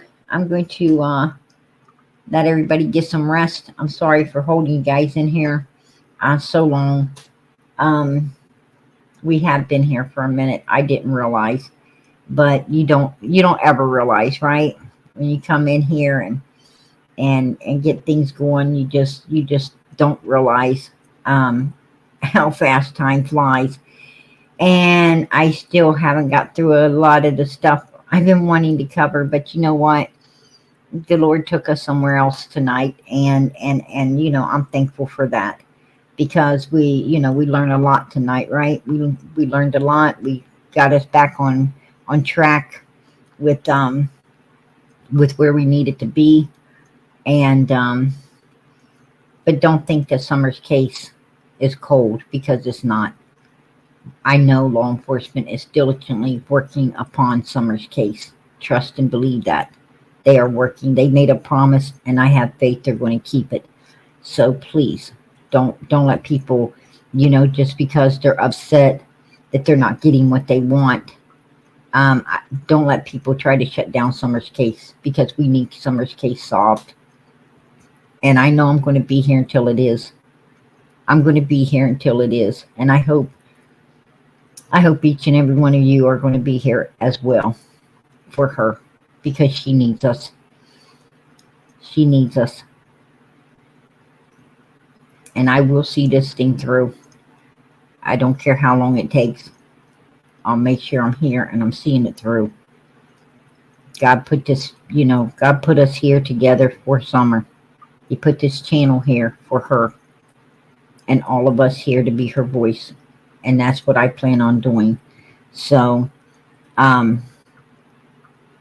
please continue to keep the prayers going up for this little girl. She needs all the prayers she can get. She's out there somewhere.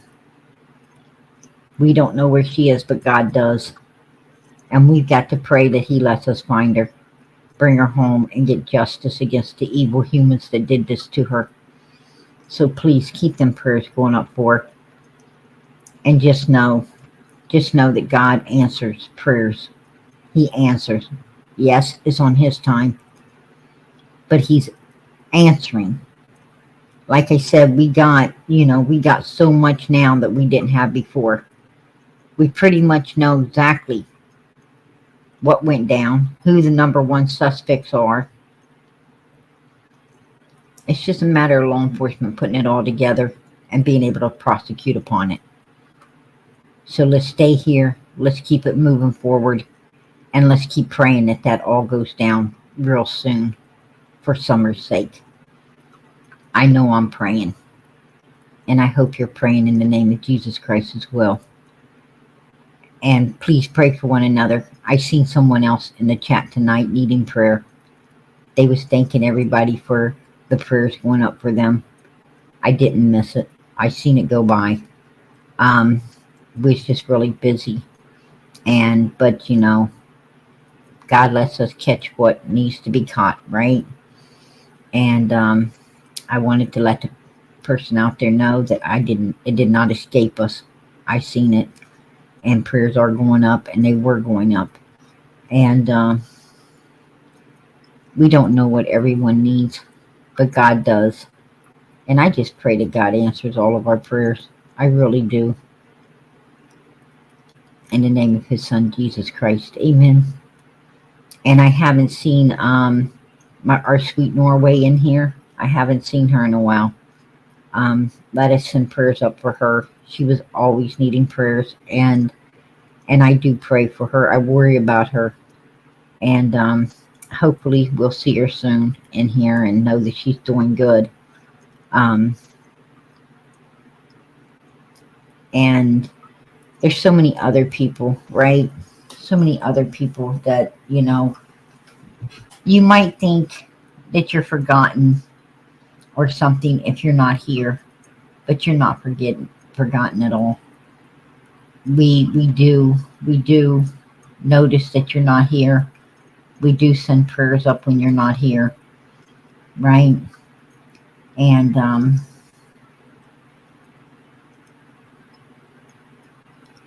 you are greatly missed when you're not here. Just like Sweet Norway.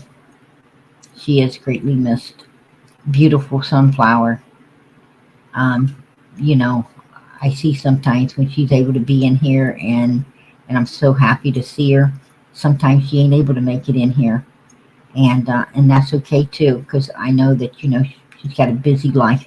She's got a busy life, and all of us do. There's always new things happening to people, and she's been through a lot. She's lost her mother and a lot of things, so you know. But we got to keep them in our prayers. We got to keep them in our prayers, and just know that they'll be back with us, as when they can visit. They'll be back with us to visit.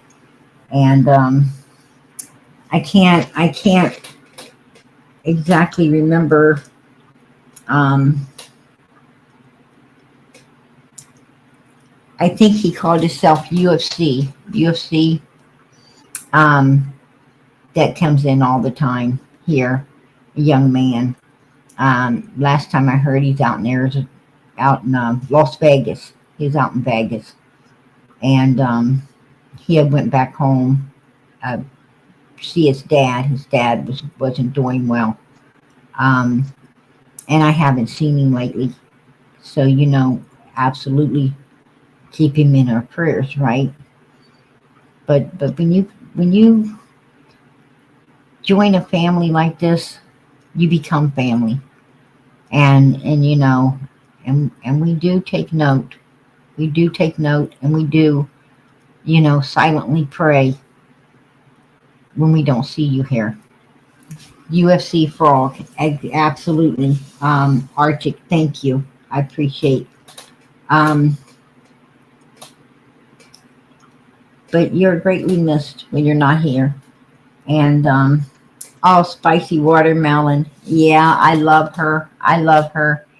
And she better be checking in with her mama here too, right? I mean, yeah. According to Daisy, you're all my children, or my sisters, or your cousins. You're something. You're something to me. So that gives me the right to watch over y'all. It gives me the right to make sure you're staying on the right path and doing what you're supposed to. And spicy watermelon, she needs to check in, right? She needs to check in with her family here, so we know she's doing good. Absolutely. Absolutely.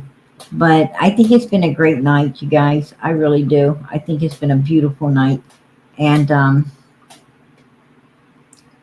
I think we covered a lot of ground tonight.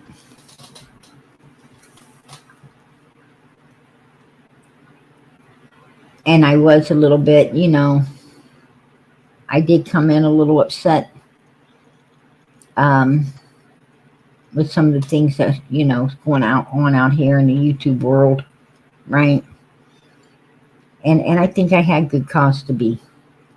I think I had good cause to be, because Summer definitely needs to be found. She needs to be brought home. She needs justice. And we're going to be here until all of that happens.